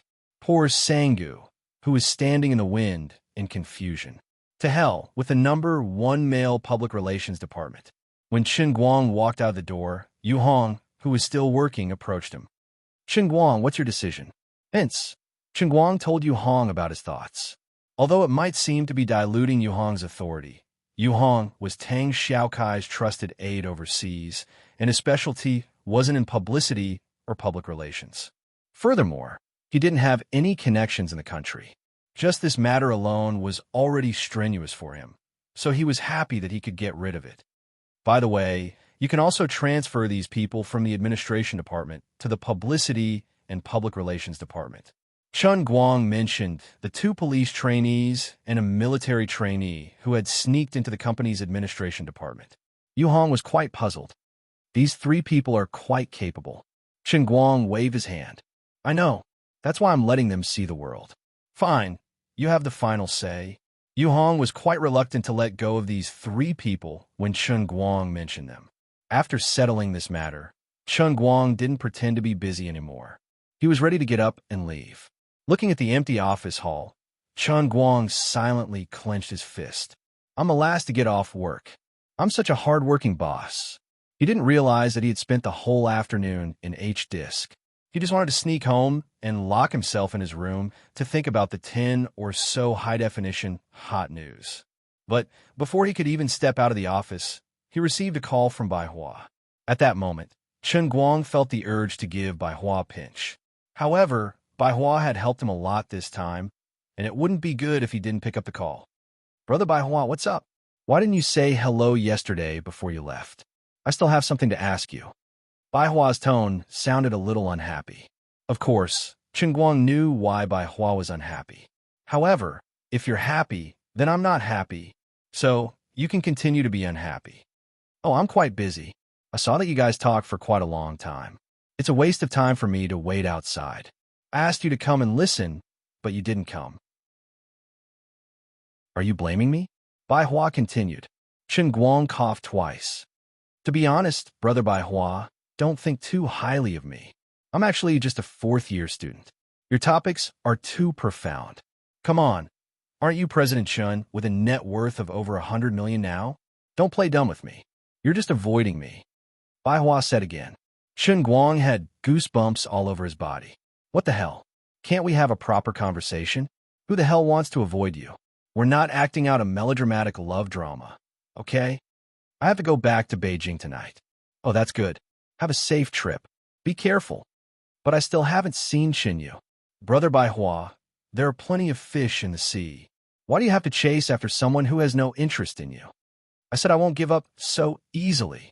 Of course, I understand what you said before. I shouldn't be so overbearing. But it's okay, I can wait. Chun Guang wanted to stab himself with a knife. Come to think of it, what did I say to you before? If I remember correctly, I've been telling you to give up. Why are you becoming more and more stubborn? Your brain circuit is different from mine. Forget it. I won't pester Xinyu this time. But there's one more thing. It's best if we talk face to face. About Shuriwei, shouldn't you give me an explanation? Chun Guang rolled his eyes. What explanation do I need to give you? I'm not letting down the heavens. I'm not letting down the earth. I'm not letting down my conscience. All right, this matter was quite hurtful to Bai Hua. He was also a pitiful person. It was all a sin. But aren't you going back to Beijing today? It's not convenient right now. If there's anything, let's talk about it in a few days. Chun Guang used a delaying tactic.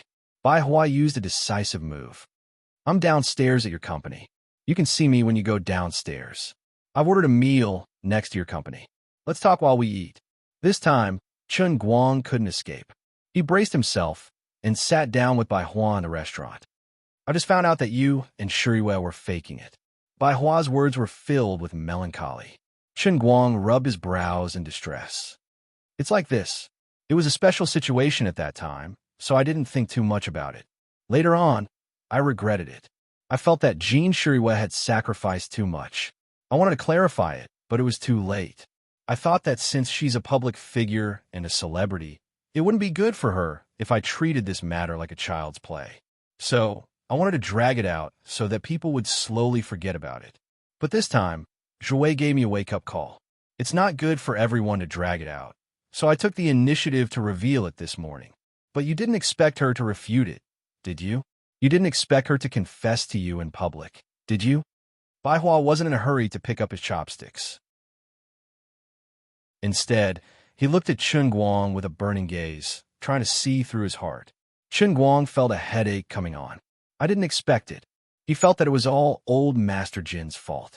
Old Master Jin must have forced him to do this. Bai Hua slowly poured half a glass of red wine for the two of them before he said, "You're surprised because you don't know Shuriwell well enough. Don't be unconvinced. No matter what the two of you talked about it, I'm 100% sure that Shuriwell really likes you the moment she announced it on Weibo. Otherwise, do you think she would have pretended to write those things on Weibo? Even I feel sick for her, okay? You have to know that she has known these things since she was very young. When she was 5 or 6 years old, she wouldn't let me hold her hand. If she didn't care about you, she would never have said those things, let alone kissed you in public at the concert. She's more stubborn than you think, and more principled. Before he met Chinyu, Bai Hua had liked Jean Shuriwei for many years, so he could see these things more clearly than Chen Guang. Chapter 649. Chen Guang was speechless.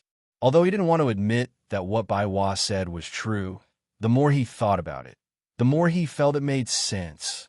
If he remembered correctly, when he kissed Jean Shuriwei before the concert, not only did she not feel any discomfort, but she even hugged him back to make them stick closer together. She even took the initiative to stick her tongue out. If she didn't have feelings for him, then there must be something wrong with her brain. Chen Guang slapped his forehead. He was really stupid. He didn't think so much at that time. But at that time, Chen Guang didn't have any acting skills, and he didn't know much about the human body's micro-expressions and reactions. Plus, he thought that Jean Shuriwei was being pushed by Jiang Yage, so he didn't think too much about it. Now that Bai Hua mentioned it, the meaning of it resurfaced in his mind. It was really scary. Then the problem was, Jiang Yage really liked him. This was something that couldn't be hidden. The two of them had already done it at Yinjing's Inua Club. Then would Jiang Yage and Jean Shuriwei fight because of him? Wouldn't this be a bit too melodramatic? Then he quietly opened his Weibo and looked at Jiang Yage's latest post. Sisters of one heart. Their sharpness can cut through metal. He spat out the red wine that he had just drunk. It would have been better if the two of them had actually fought. This was even more melodramatic than a fight. The fans of Jiang Yage Weibo said that, as Jean Shuriwei's best friend, she was expressing her support for Jean Shuriwei's pursuit of Chen Guang. Only Chen Guang, the only person involved, understood Jiang Yage's words. The meaning was extremely rich, and the implied meaning was extremely scary. "Oh man, what did I do?" This wasn't the time to think about this. Chen Guang coughed a few times before saying, "Okay, maybe you're right, Brother Bai Hua. I didn't think it through and didn't truly understand Jean Shuriwei's feelings. No matter what you say, I will still say the same thing. If you dare to let Shuriwei down, if you dare to make her sad, as her brother, I will be the first to not agree. Although I don't know what's going on between you and that female counselor of yours, believe me, you won't be able to find a better woman than Shuriwei in this world." It seemed that Bai Hua had come looking for Chen Guang today to give him a warning about this matter. Chen Guang nodded repeatedly. After all, he was in the wrong. Except for Chinyu. Bai Hua added, "Go to hell. Big brother Bai Hua, can we stop talking about Chinyu?" Chen Guang's temples were swollen and painful. "I'm talking to you about Shuriwei. What are you thinking?" Bai Hua didn't realize how much trouble his words had caused for Chen Guang. Chen Guang thought for a moment. He really didn't want to give Bai Hua any reason to talk. Even though he didn't have any ideas, and even though Jiang Yage's words, "sisters are of one mind, their sharpness can cut through gold," he still decided to lie. "Don't worry, I understand." Bai Hua drank another mouthful of wine. "It's good that you understand. Compared to me, you're really lucky. You have to cherish your own happiness." "Okay, thank you for your concern, big brother Bai Hua." Bai Hua poured himself another glass and said, "Sigh." Then, he drank it all in one gulp. Chen Guang had a feeling that this guy was planning to get himself drunk. About 20 minutes later, Chen Guang realized that he wasn't mistaken. There were several bottles of wine on the table. Did Bai Hua come to get him drunk? Sigh, thinking about it, he was really bitter. The person he had liked since he was young had already fallen in love with him. When he finally fell in love with another girl, it was still him.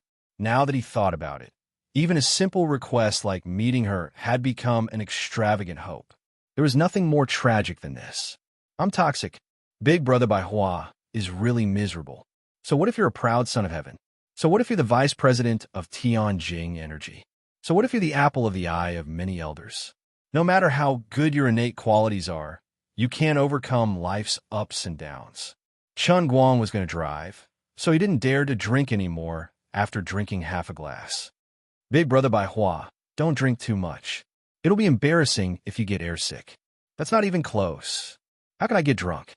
Bai Hua waved his hand and gulped down another large mouthful of wine. In fact, his alcohol tolerance wasn't that good. It was just a way of venting his emotions. He put down a glass and looked at Chun Guang with red eyes and face. Chun Guang, I really envy you. You're able to get Shuyue's heart. You don't have such a hard life like me. I really want to see Chinyu. Even in my dreams, if I didn't numb myself with crazy work, I think I'd go crazy. It can't be Big Brother Bai Hua. You've only met her twice. You don't have such deep feelings for her, do you? Chun Guang wanted to remind him.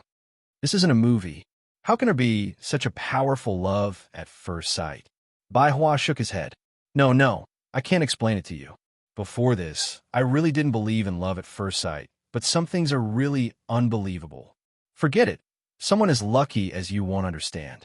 You definitely won't understand. It's a beautiful and wonderful feeling. Chun Guang cursed in his heart. How can I not understand? How can I not understand? You fell for Liuli's trick in the old man's heavenly holy grail. Okay? Can you not make it sound so high and mighty? Didn't Wu Tong also fall for it? How come the after effects weren't as serious as yours? Liuli's voice sounded in his mind. Of course it's different. Wu Tong is a woman after all. She's much more reserved when it comes to these things. When she realized that something was wrong, all she could think of was to figure out what was going on and then restrain the emotional after effects. In the end, she failed and fell head over heels in love with you. But this man doesn't even think about restraining himself. His mind is filled with all sorts of fantasies. Not only does he not restrain himself, but he also takes the initiative to deepen his memories. Isn't that just courting death? Chun Guang suddenly understood. When he looked at Bai Hua again, he felt that this guy didn't deserve any sympathy. Serves you right.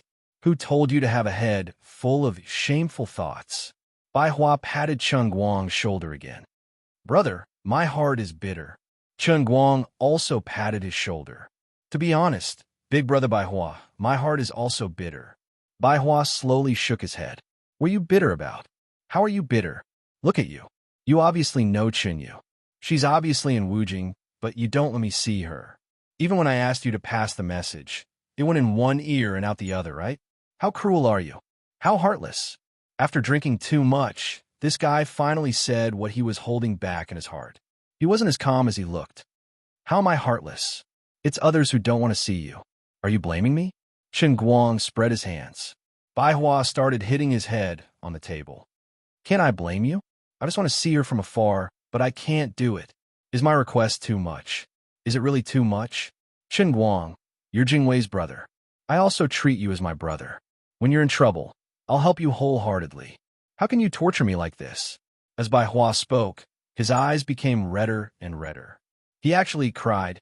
Hearing those words, Chun Guang sucked in a cold breath.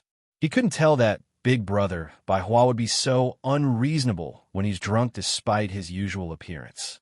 Usually, the more serious a person is, the more they collapse when they're drunk. But regardless of whether he's drunk or not, he looks really pitiful. Brother Bai Hua, can you stop crying? I'm not used to seeing you like this. How about this? Chinyu's not in a good position right now. I'll find a chance to let you see her, okay? Bai Hua, who had been drunk just a moment ago, suddenly raised his head, his eyes practically glowing. Good, then it's a deal. As a man, once you say it, you can't go back on it. He proudly waved his phone. I've recorded it. Don't try to go back on your words. Chun Guang was dumbfounded. Where's this guy's drunkenness? Where did he go? Isn't he a psycho? Are you pretending to be drunk? I'm an award-winning actor. Yeah, I'm being cheated by you? Chun Guang didn't expect that a man like Bai Hua would actually cry, throw a tantrum, and threaten to hang himself. He was caught off guard and accidentally fell into Bai Hua's trap. Then that's it. Since I'm full, it's time for me to return to Beijing. Bai Hua said as he stood up, packed his clothes, and wiped his face. The redness from the alcohol disappeared in a blink of an eye. This bastard really used a woman's blush when he lowered his face. Now it's gone. Is this how Bai Hua, the proud son of heaven of Yin Jing, uses his intelligence and wisdom? Chen Guang sighed in admiration. Bai Hua was actually shameless to this extent. Serves him right for falling into his trap. Who would have thought of such a big contrast? After Bai Hua walked out of the restaurant, he silently took out his phone and sent a message to Lin Jingwei. Thank you, Jingwei. You said that this trick was really useful. Chen Guang is really soft-hearted. In fact, the play that Bai Hua put on today was all Lin Jingwei's trick. He was the one who taught Bai Hua to deliberately trick Chen Guang. This represented the anger of the 3 grandsons in the dormitory. Everyone was extremely envious and jealous of him for getting Jin Shiyue's love. He was also taking revenge for son Xiaoxuan, who was overseas and didn't know what was going on. You're too shameless. Son Xiaoxuan is sincere to you, but let's not talk about Miss One. After all, we've known each other for so long, yet you still dared to take the initiative to confess to Teacher Zhua, and then Jin Shiyue confessed to you? How can we be happy friends like this? If I don't let you have a taste of my power, you won't know how many eyes I have. Going downstairs alone, Chen Guang felt a little melancholy. Originally, he was just making a promise. Seeing that Bai Hua was drunk, he wanted to coax him to behave. In the end, this guy was pretending to be drunk and even recorded it. I can't even deny it. Why does this trick seem so familiar? That's right, I use it to deal with Tang Ying, but now it's being used on me. Thinking of Tang Ying, he felt a little unwilling. They had originally agreed on a bet, but she said she was going to have surgery today. No matter what, he couldn't disturb her. All right, he tightened the suitcase in his hand. Fortunately, the old man still had an H-drive. Back home, after a whole day of tossing and turning, Enchanting and Wu Miaoan were pretty good. The shabby room was almost cleaned up, and the dear wife, who had been brutally shot in the head, had been replaced with a new monitor. Other than the 2 deputy directors finally reporting to him about the Guangding General Administration, everything was so beautiful. Chen Guang originally thought that the director position was just a useless position. The elders were just giving him a golden opportunity because of his friendship with Wen and Jin Shiyue. He was just a decoration in this broken police station, playing the role of a mascot. If they really let him handle government affairs like an official, wouldn't that make things difficult for them? Don't think too highly of me. I'm just a university student who hasn't even graduated, okay?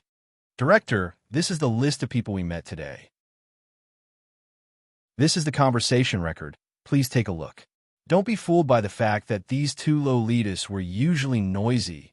They were actually both senior sisters in the sect, and they were equally methodical in their work. Today, apart from properly coordinating the personnel dispatch from the general administration, the 2 had already sorted out the day's work memo and placed it in front of Chen Guang. Chen Guang looked at the thick stack of paper. Can I not look at it? I believe in both of your abilities. For such a small matter, there's no need for me to personally attend to it, right? Enchanting tidied up her collar. Director, instigating defection is no small matter. If there's any mistake, it might lead to a chain of leaks. You have to make the decision. No, really, I believe in both of your abilities. You can handle it yourselves. Chen Guang decisively decided to slack off. Are you going to look at it or not?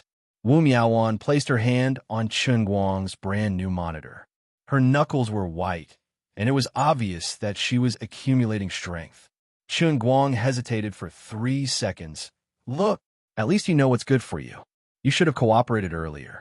Enchanting silently put down the dagger on his neck. As the director of the general administration of Guangding, and having 2 such capable subordinates, he was really living in an abyss of suffering. As he flipped through the notebook bitterly, Chen Guang thought to himself that when the old man mastered the painting scroll, he would definitely strip off the pants of these 2 traitors, hang them up, and give them a spanking. These things were even more painful to read than the script. The entire process was boring to the extreme, from the slow probing of each other to the slow open discussion. Around 2 or 3 o'clock in the morning, Chen Guang finally finished reading the notebook and tossed it aside. All passed. No problem at all. In fact, he was just making a blind judgment. Since the higher-ups thought that they could test the candidates, they were basically right from the start. The staff of the General Administration of Guangdong were only given the final task of contacting them. Why is there no movement? I'm working so hard. Why aren't they praising me?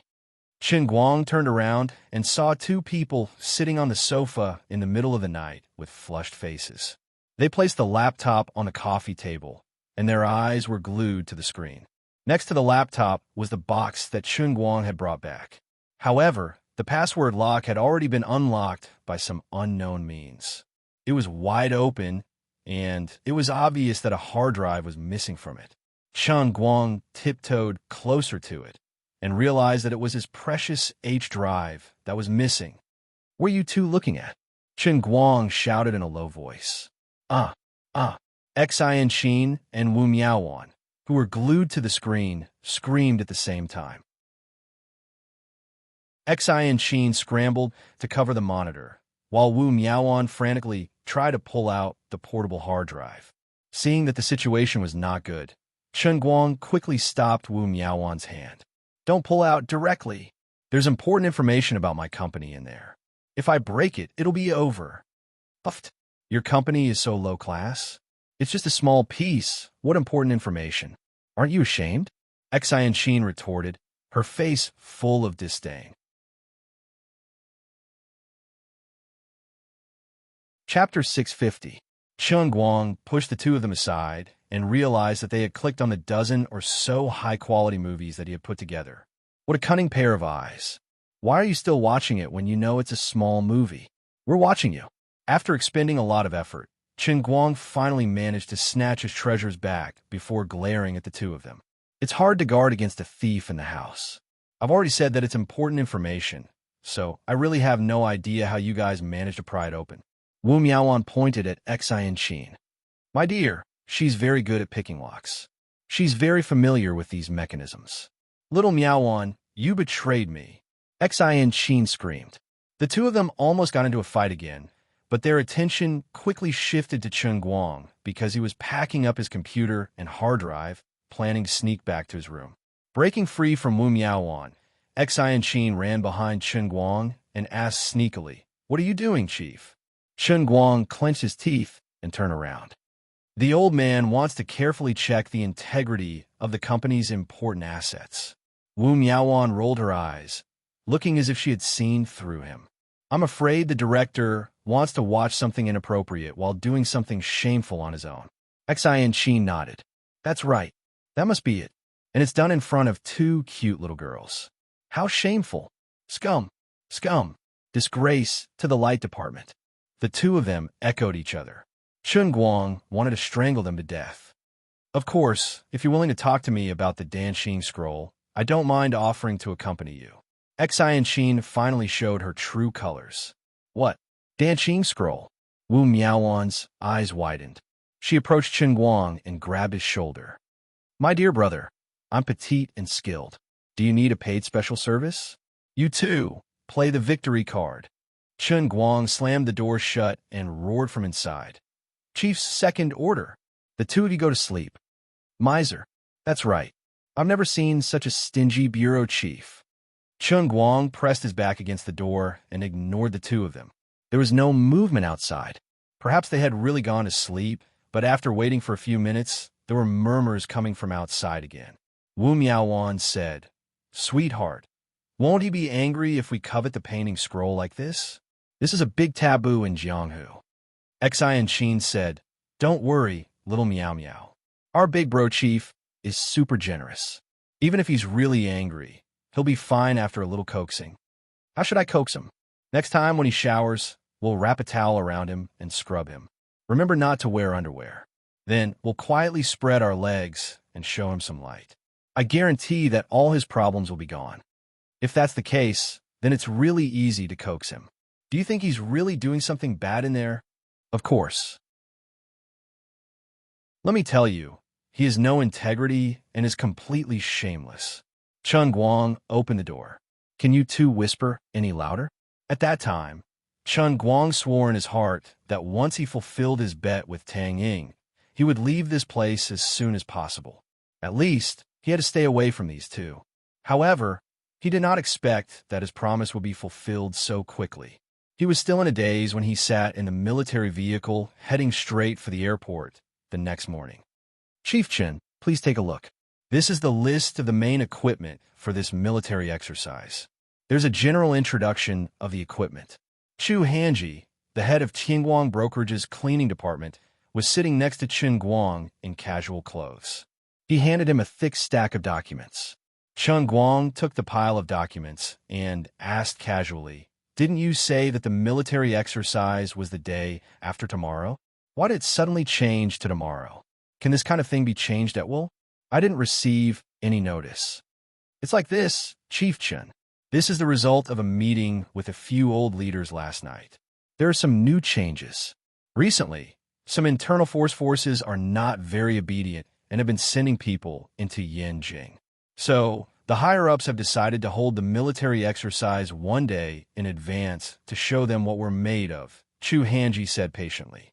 Chu Hanji patiently replied. This matter should be something that Chu Hanji had informed him on behalf of the old man, and Chu Hanji wanted him to pass it on to Chen Guang. Chen Guang nodded in understanding. So that's how it is. Well, to put it bluntly, the old masters are still afraid of encountering a rash internal force martial artist who is eager to make contributions.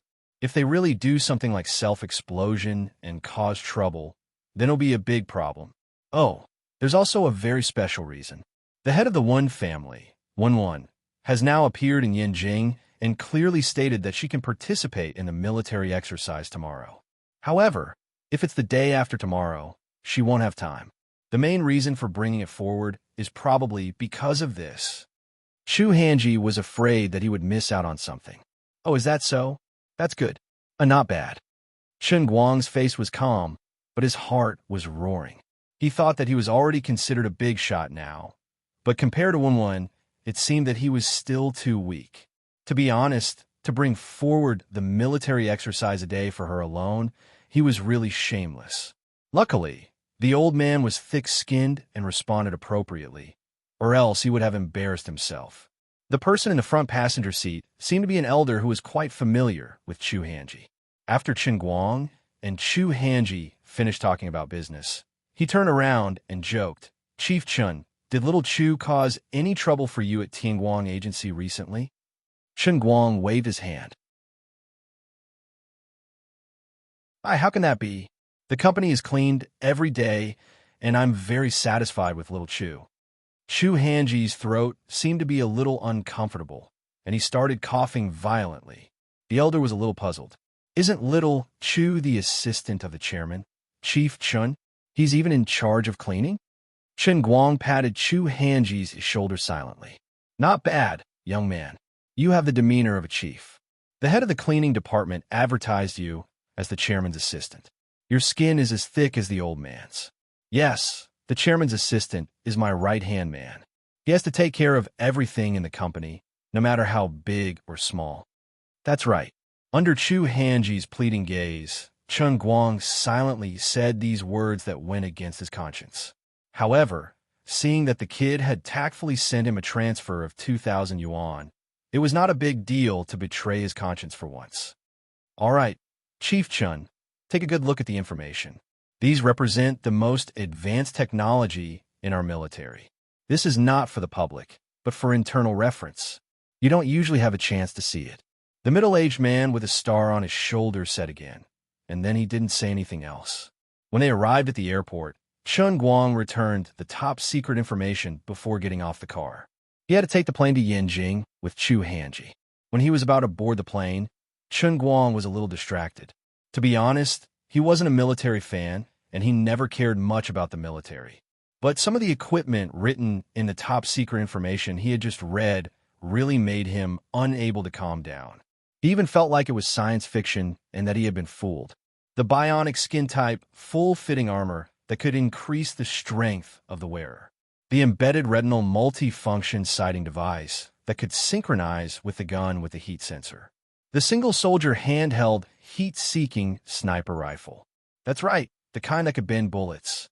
The full-fitting and half-fitting single-soldier combat armor that looked like a miniature Gundam.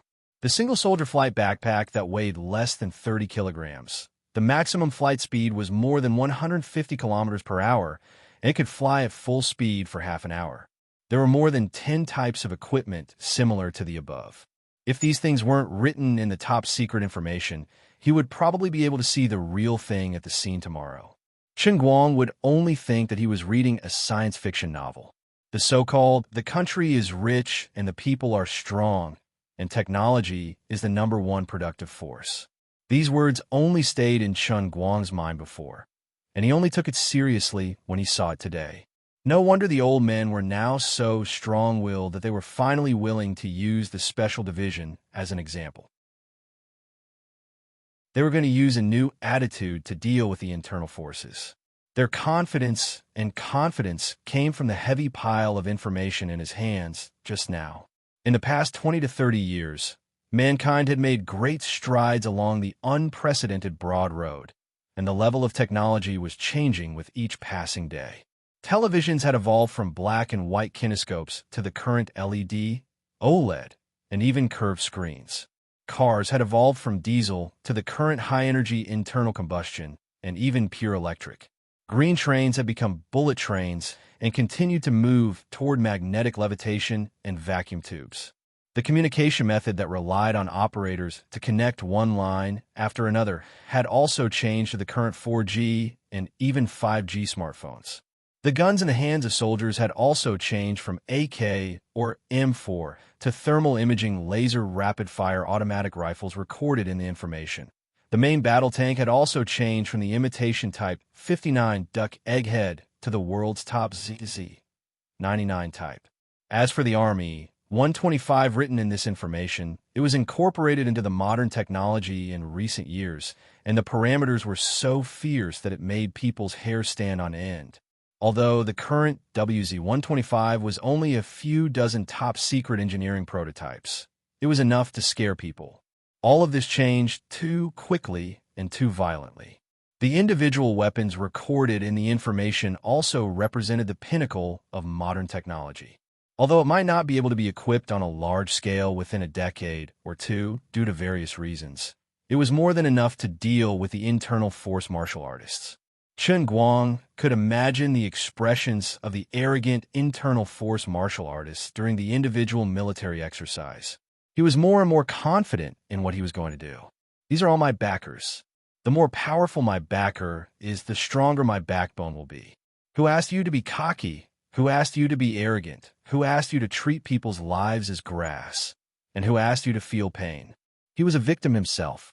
He didn't have any feelings for the internal force martial artists, and he didn't think that they needed his sympathy.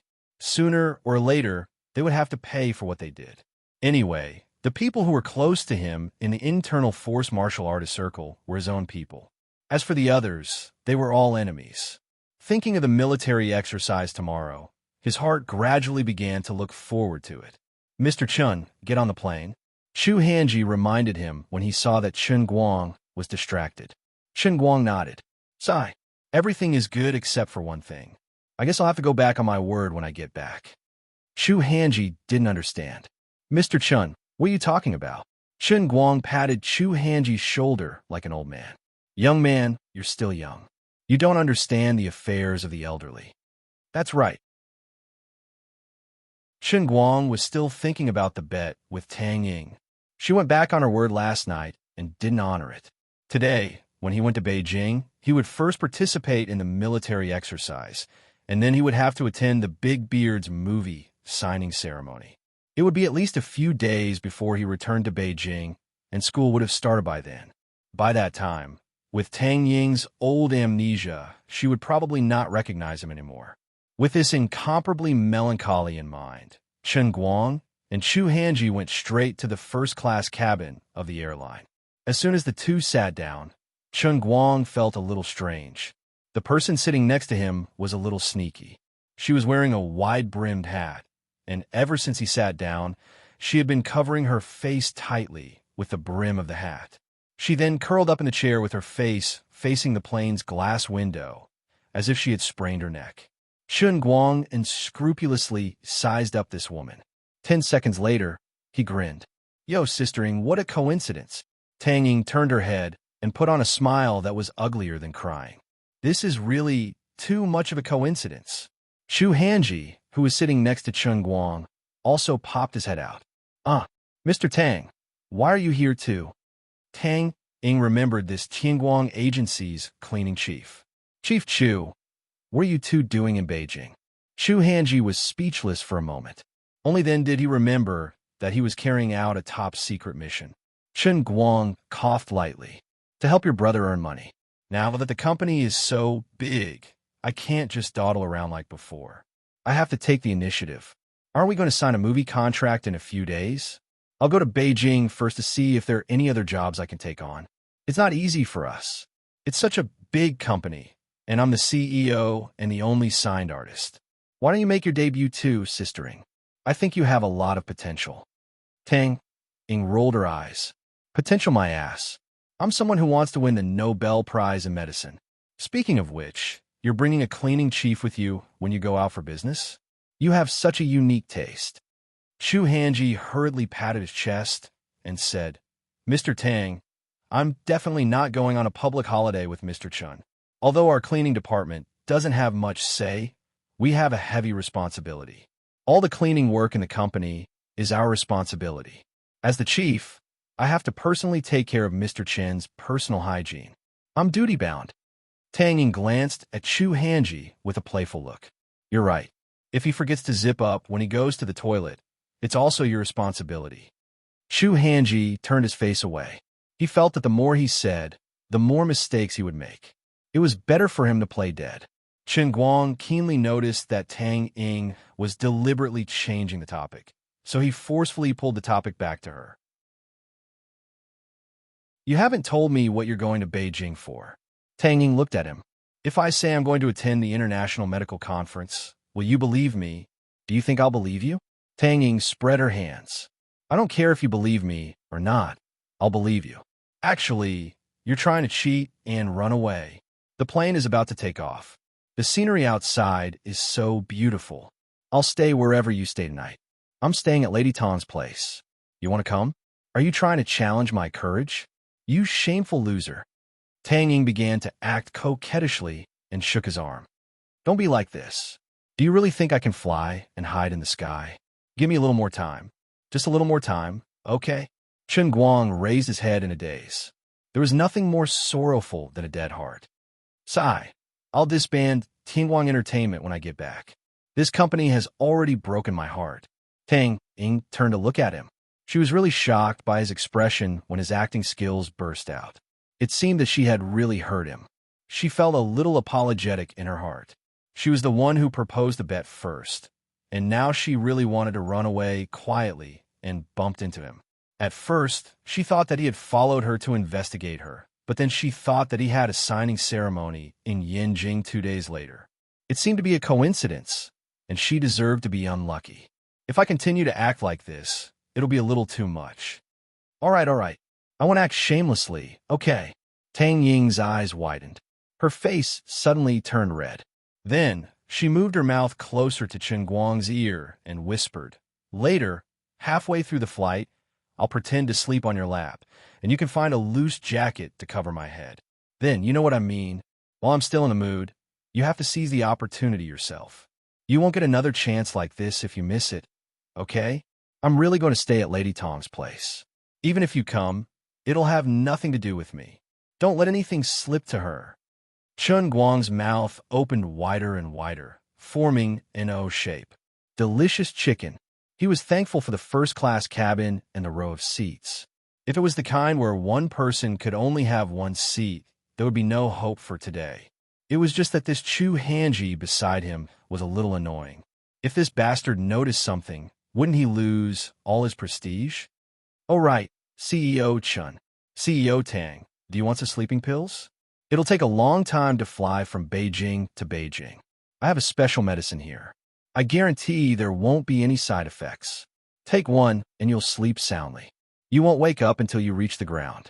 Chu Hanji recklessly took out a small bottle from his luggage and fawned over to Chen Guang. He was not lying. This was a special medicine given to him by his uncle, Secretary Chu. Chen Guang's eyes lit up. Yo, Xiao Chu, what's the maximum dosage of this medicine you can take at one time? 3. What's wrong, CEO Chun? Then, you'll take 3. Why? When you worked at your previous unit, did you also ask why when your superior assigned you a task? Chen Guang looked at him meaningfully. Chu Hanji was stunned and broke out in a cold sweat.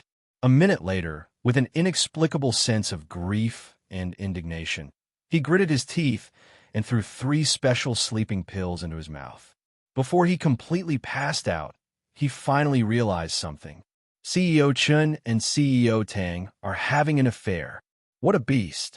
No wonder he's the winner in life. Chief Instructor Chun.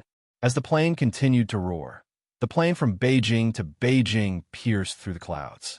The thick clouds outside the window were like waves, and a bright red sun hung high in the distance. The sun above the clouds looked particularly dazzling. Tang Ying turned her head for a while and felt her eyes were a little sore. She looked back and saw Chen Guang staring at her blankly. She smiled charmingly and stretched. I'm a little sleepy.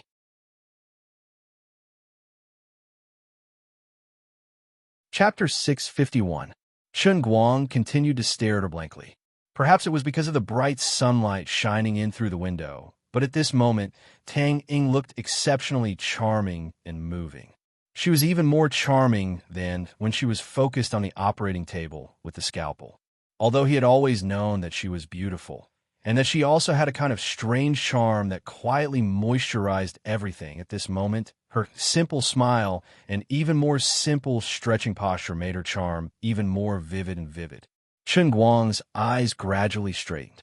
Tang Ying's hands were raised high, and her chest looked especially straight because of her stretching posture. He couldn't help but think of the first time he met her in his car. At that time, she was drunk and curled up in his car like a little lazy cat. At that time, she was wearing tight casual pants that highlighted her slender thighs and perfectly round and perky buttocks, making her look particularly charming. This time, his focus was different, but it was even more captivating. Tang Ying's heart went numb under his fixed gaze, and her face became even redder. She stretched out a finger and lightly tapped his forehead. I thought that you, a dummy, only had eyes for Wu Tong and your teacher Zhua. Chen Guang shook his head like a wooden man. No, Sister Ying, you're also very beautiful. Compared to your classmate?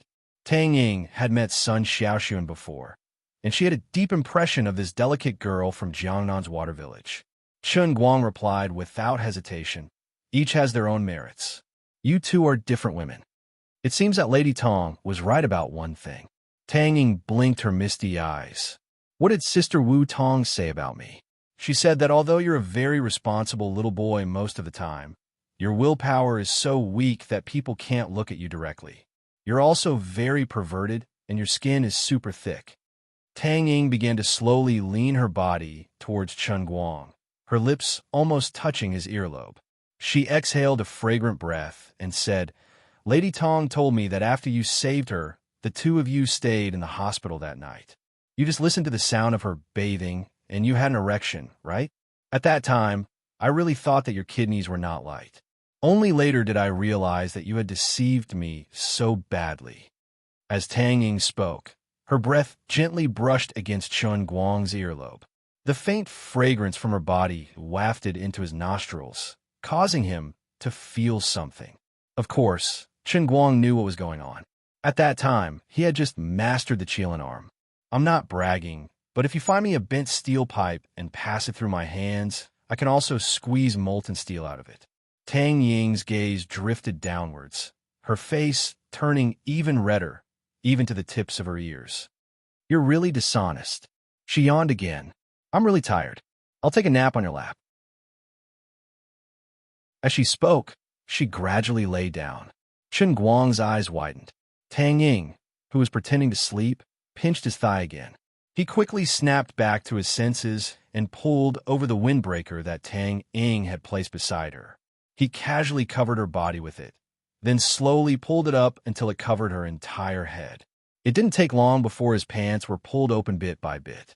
Then, he had no idea what was going on. Perhaps it was her hand, or perhaps it was something else. Sometimes it was warm, sometimes it was tight, and sometimes he felt a cool breeze blowing in through the gaps of the windbreaker. It was a feeling that was hard to describe with words. The biggest stimulation came from the environment he was in. Although the density of passengers in the first-class cabin was not as high as the economy cabin, there were still people in front and behind Chengguang. Looking up, he saw a flight attendant sitting not far away, waiting for a passenger to summon her. She could get up at any time. Chengguang straightened his neck and leaned hard against the back of his seat. His eyes were filled with confusion, but he was afraid that someone would notice something. He had no choice but to put on a serious face, as though he was deep in thought. This kind of feeling was too torturous. Under the windbreaker, Tang Ying seemed to be a little angry. Why was this guy so difficult to deal with? Then she raised her hand. Chengguang's mind suddenly went blank. Even now, he still felt that it was unbelievable. How did things suddenly turn out like this? If the flight attendant came over and asked him if he needed anything, or if she was his fan and wanted to ask for an autograph, or if the people in the front and back rows raised their heads and found out that he was an omnipotent Superman, or if that unlucky guy Chu Hanji's sleeping pills were fake, he would wake up at this time. Well, no matter what the situation was, he might have to face the collapse of his life. The more afraid he was, the more intense the stimulation was. He began to feel nervous, hoping that this matter would end as soon as possible. But he was the strongest pile driver in history. The more afraid he was, the more things he had to worry about, and the more uncontrollable he would be. Chengguang's heart beat faster and faster. He swore again and again that next time, he would definitely not be greedy for this kind of special stimulation. Why did he have to choose this kind of public occasion to do bad things? It was simply too scary, okay? But although he swore in his heart, his body was exceptionally honest. This was really the greatest enjoyment in the world. Unknowingly, his left hand pressed on the windbreaker tighter and tighter, and his right hand quietly moved under the windbreaker, pretending to hug Tang Ying's waist under the windbreaker, but in fact he was moving up bit by bit. About 15 minutes later, finally, everything was over. This special situation, this special person, and this special feeling of tension made certain things happen faster than expected. He retracted his hand bit by bit. Before that, he slightly pulled down Tang Ying's messy clothes and arranged them neatly. His face regained its radiance of confidence, and there was no longer any trace of guilt on his face. As a person, it was better to be more confident. At the same time, his CK underwear was slowly pulled back. It seemed that Tang Ying had thoughtfully put a layer of tissue on it before this. The zipper was pulled back little by little. The whole movement was very gentle and very careful. Tang Ying pinched his thigh again. Chengguang knew that she was almost done. He let out a long sigh of relief and touched his temple. There was cold sweat. Strange. Why didn't she get up? Chengguang was puzzled. She couldn't have fallen asleep, right? Hello, dear passengers. Would you like a drink, coffee, tea, or Coke? At this time, the flight attendant who had been sitting at the head of the cabin suddenly stood up and then began to ask the passengers what they wanted to drink. Thank you, orange juice. Unfortunately, Chengguang was in the third row.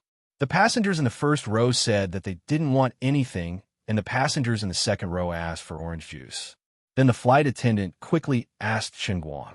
When she got closer, the beautiful flight attendant seemed to notice Chengguang's face. She was a little surprised at first. Then she stared at him carefully. After a while, she reacted and said, "Hello, Mr. Chun. What would you like to drink?" Well, she recognized him. While speaking, the flight attendant looked down at Tang Ying, who was lying on Chengguang's lap, pretending to be asleep. There was a sense of curiosity in her eyes. Chengguang grinned. Milk. Then his thigh was pinched by Tang Ying again, and he felt a sharp pain. Chengguang swore that in the next customized special training, he must first train this thigh muscle. Sorry, Mr. Chun, we don't have milk. The flight attendant still had a professional smile on her face, but her eyes were clearly shining with the light of gossip. Coffee then. Thank you. Chengguang just wanted to send her away. The flight attendant quickly poured a cup of hot coffee for Chengguang, and then began to hand it to Chengguang. At this moment, Chengguang was alarmed. A stewardess like you will definitely be fired. Sure enough, with Chu Hanji between them, Her hand seemed to be a little unstable. The cup in her hand was shaking, and there was a risk that it would be knocked over at any time. This girl wanted to make a big news. She just wanted to know who was lying on her lap. When Chun Guang realized that something was wrong, it was already a step too late. The plane seemed to be shaking at the wrong time.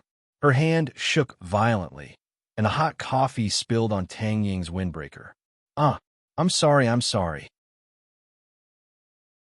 Tang Ying felt a warm sensation on her neck, and she knew that she couldn't pretend anymore. She secretly glared angrily, and with a gulp, her tongue suddenly rolled around in her mouth. She then pretended to be sleepy and straightened her body in a daze. What's wrong? Then she realized that her windbreaker had been splashed with a large amount of coffee. Fortunately, it was all blocked, and the clothes inside were not wet. The gossipy flight attendant looked flustered. She took out a tissue from her pocket and pretended to help Tang Ying wipe the coffee off. However, Tang Ying gave her a sweet smile. It's okay. I'm not wearing this anyway. I'll just take it back and wash it. Give me a glass of orange juice. That's right, it's aged orange juice. Thank you. Chun Guang's thigh was hit again. Sorry, we don't have orange juice. Coke it is then. Okay, Miss Tang. Tang Ying said in surprise. You know me? Yes, I saw Tianguang Agency's press conference a few days ago. I know you're the vice president of Tianguang Agency. Tang Ying laughed. Oh, you're also a fan of our Chun Guang? Yes, I've been following Mr. Chen's Weibo since a long time ago. I really like pencil carvings. When will Mr. Chun come out with new pencil carvings? Chun Guang laughed it off. There's no rush. He'll come out. It's a pity that we're not allowed to bring a penknife on the plane. Otherwise, I'd carve one for you right now. The gossipy flight attendant was finally sent away. Since she knew Tang Ying, it was fine. It didn't seem like a big deal that the vice president of Tianguang Agency was on good terms with Chun Guang. Chun Guang let out a long sigh and said to Tang Ying in a low voice, This flight attendant must have only been working for a few days. She's too unprofessional. Even if she's a groupie, she shouldn't cause trouble on the plane. Tang Ying ignored him and continued to look out the window. No one knew what she was thinking. Chun Guang didn't know why she was angry and was very confused. Wait, I seem to have forgotten something. Maybe Sister Tang Ying, you. Chun Guang probed anxiously. Tang Ying gulped down a mouthful of Coke. Old juice doesn't taste good at all. It stinks. Don't talk to me. I want some peace and quiet. Don't ask me who peace and quiet are. Chun Guang finally realized the problem and couldn't control his smugness. But high protein is very nourishing. It's good for beauty. Tang Ying turned around and grinned. Don't be so cocky. If you piss me off, I'll put you under anesthesia and cut it off. Chun Guang glared at her and touched his teeth. Sister Tang Ying, there's a line hanging from the edge of your teeth. Tang Ying rolled her eyes and turned her face away. Her throat moved, but no one knew if she was swallowing saliva or something else. Poor Chu Hanji. He didn't wake up even when the plane arrived at the station. He was carried by Chun Guang. After getting off the plane, Tang Ying didn't go with Chun Guang.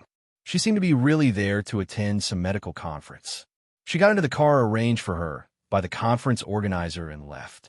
On the other hand, Chun Guang was more than happy. He threw Chu Hanji into the hongqi that his superiors had secretly arranged for him before he made another call. Since he had already lied to Tang Ying, then he had to cover it up. Since Tianguang brokerage's people had nothing better to do, he might as well summon them all over to Beijing. Regardless of whether it was a vacation or a cover for him, it wouldn't be a problem. The stewardess on the plane also reminded Chun Guang that it was time to consider expanding the influence of the pencil sharpening world. Among all the worlds in a cup that he had perfected, only the world of piano and the world of sharpening pencils had a daily production of faith value of 4 digits. Among them, the world of piano had a daily production of less than 3,500, and the world of sharpening pencils had a daily production of less than 1,500. Compared to the other worlds in a cup, it was really shabby. For example, the world of the sword tower and the world of darts were already maxed out. Even the world of the Kirin arm was 18,000. The world of the racing god training ground was as high as 26,000. The world of the pile driver was almost naturally maxed out. Up until now, he had only enjoyed the special training of building the strongest body for 3 months. The beggar version of the world in a cup that only required 600,000 faith points was too much for him. The poor version of the world in a cup wasn't much better either. The luxury version of the world in a cup that only required 2 million faith points for each session was barely acceptable. The need for faith points was infinitely large. It would be too much for him to rely on himself. He should make use of Tianguang agency. Money wasn't a problem. It didn't matter how much losses he incurred. Anyway, the elders just wanted him to be a high-profile prodigal. Therefore, to quickly increase the production of faith points, he had to start with the world of pencil sharpening and piano. Yu Hong, Yu, Fong Tianyu, and Lu Xiaoyang have all come to Yanjing. You've all seen my Weibo, right? My next goal is to promote the influence of my pencil sharpening and micro-carving skills. Help me think of ways, be it spending money or hiring people, organizing activities or competitions, it's not a problem. I only have one goal, and that is to make me more famous. Let more and more people know that I'm good at this. Even sharpening pencils can be packaged as a high art. If possible, put it on UNESCO's Intangible Cultural Heritage list. What? Afraid of losses? It's not time for our company to reap the harvest yet. Continuing to package my image is the most important.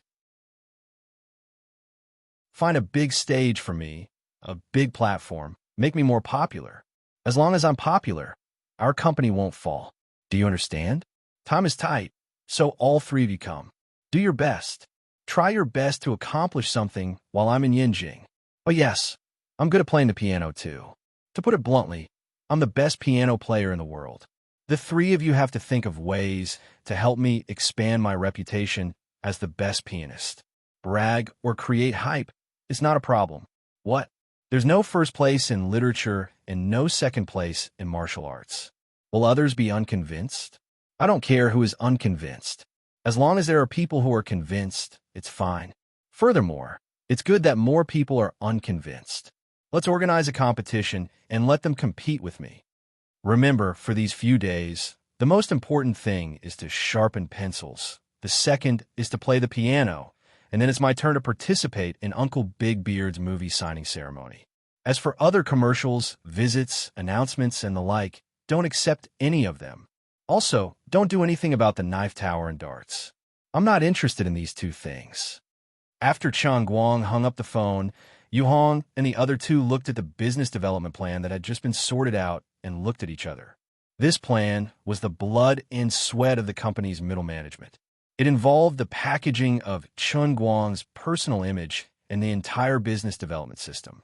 From Weibo jokes, to advertisements, to live streaming program planning, to advertising endorsement negotiations, and finally, a series of contracts that Chun Guang considered participating in variety shows and even esports promotions, all of which were rejected. Only one of them could be kept. Lu Xiaoyang was trying to find a connection, and if it was successful, he might be able to get Chun Guang to hold a piano concert in the Golden Hall of Vienna. However, it wasn't something that could be done in a short period of time. The 3 of them suddenly had a feeling. Why don't we pack up and go back home to farm? We'll starve if we follow CEO Chun.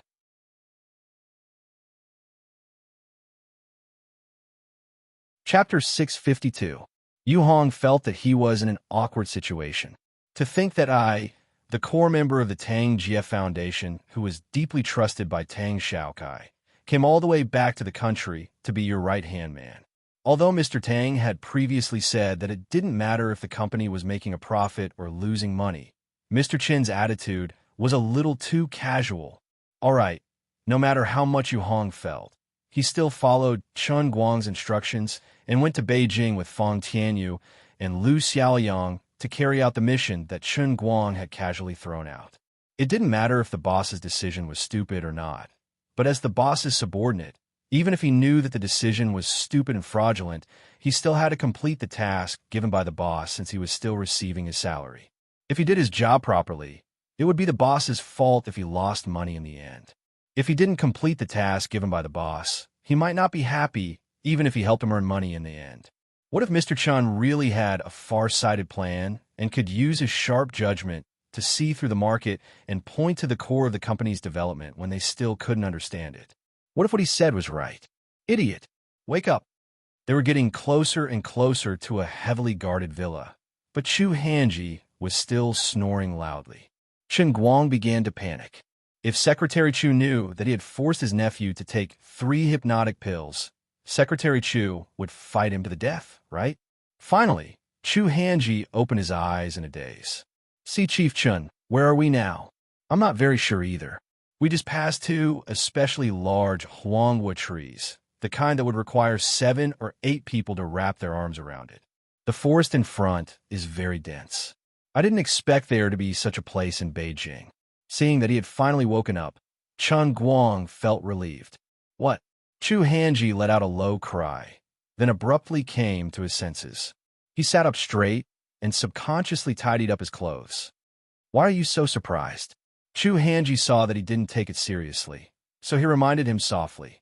Chief Chun, we're almost there. Be serious. Chen Guang was even more puzzled. Do you have to be like this? Do you really have to be like this? I'm going to see the bureau chief. Chief Chun. Chu Hanji's breathing quickened. Yes, and then? Could meeting the bureau chief prolong one's life? Your ribs are about to break, aren't they? Chief Chun, are you really not nervous? That's the chiefs we're talking about. Patting on Su Tao's shoulder, Chen Guang replied, Lad, I've never felt that I'm a big shot in the past. But ever since I met you, I've started to believe that I do have the talent to become a big shot. He really didn't understand what those old men had to be afraid of. Anyway, even if he held a knife to his neck, he wouldn't be as inexplicably nervous as Chu Hanji. After passing through layers of extremely tight security, the car finally stopped outside a courtyard house with vermilion doors and sorghum. Chen Guang got out of the car. Secretary Chu was waiting at the door. He still had that warm smile on his face. As an exceptionally important secretary, he had truly done his best to be a person. Chu Hanji, who got out of the car with him, looked at his uncle nervously. He lowered his head and didn't dare to say anything. Secretary Chu first waved at Chen Guang. Little Chun, you're here. The chiefs are all waiting for you. Chen Guang greeted Secretary Chu and went in on his own. He didn't know where to throw Chu Hanji. This poor guy wasn't qualified to enter the courtyard house. As soon as he entered, Chen Guang saw a few old men sitting under a tree, shouting and playing chess. Old Jiang and Old Jean were sitting opposite each other, and a bunch of old men that he had never seen before were pointing fingers at each other. It was a lively scene, and there wasn't the slightest bit of tension or seriousness in the atmosphere. Recalling how Chu Hanji was so nervous that he started sweating, Chen Guang found it funny. Is there a need for that? Oh, little Chen is here? Great, let's talk about something. On the other side, old Jiang, who was scratching his ears and cheeks, looked around and saw Chen Guang when he raised his head, and he abruptly stood up. Don't you dare run. Finish this game. Old Jean didn't agree. Old Jiang quietly moved his big butt and touched the chessboard lightly. The chessboard was overturned, and with a clattering sound, black and white chess pieces were scattered all over the ground. Ah, the chessboard is overturned. Forget it. Old Jean, I won't argue with you today. It's a draw, okay? Go to hell. I have at least 5 more eyes than you. And you have the cheek to say it's a draw? You disrespectful old man. I'm going to kill you. Old Jean rolled up his sleeves and was about to charge at him. All right. Be quiet. Don't let the younger generation laugh at you.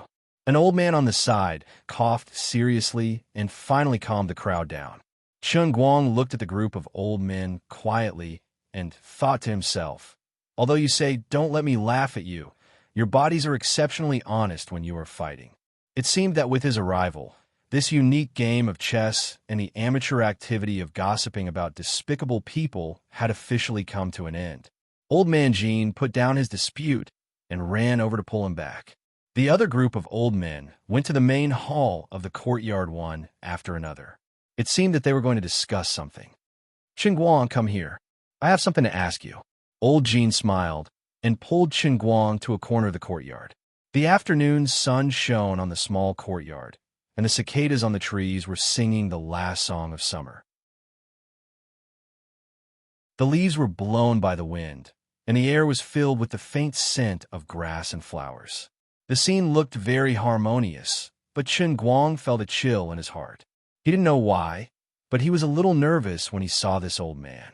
Although he knew that he would have to see him in Beijing, he was terrified when he actually saw him. What if he forced me to marry him? How should I answer him? Sigh. Just thinking about it gives me a headache. Grandpa Jean is that.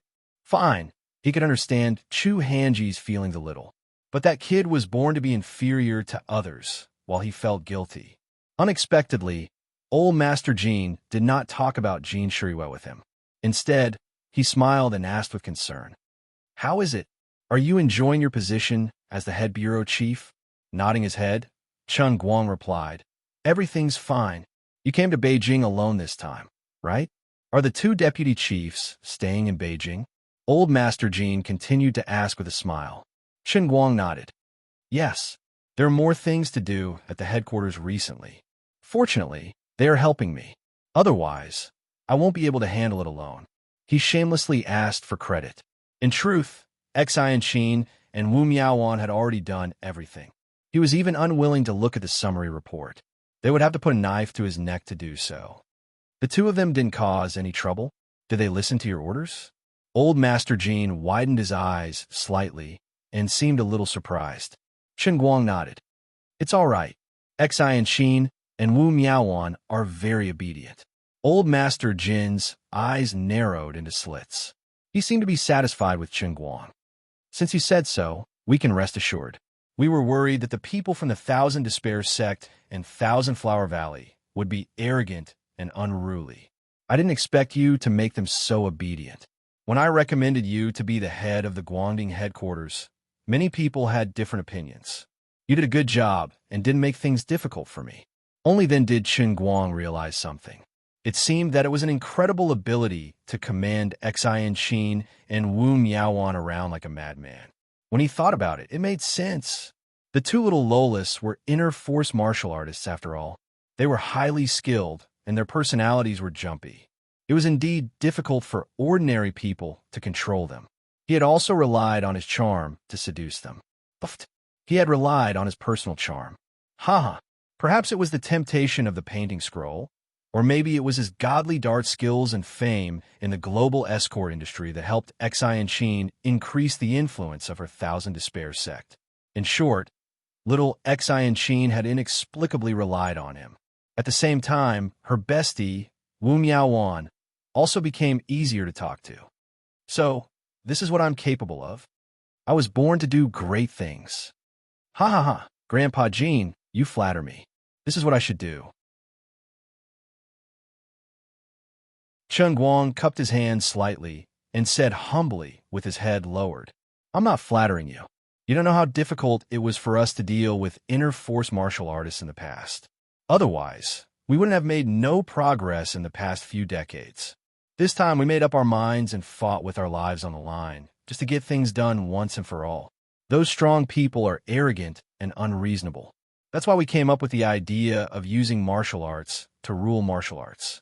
If we want the Guangdong General Bureau to escape the vicious circle of the Special Affairs Bureau, we have to cooperate with martial artists from the beginning and integrate them into our own system. However, in the past, our dealings with martial artists often ended on bad terms.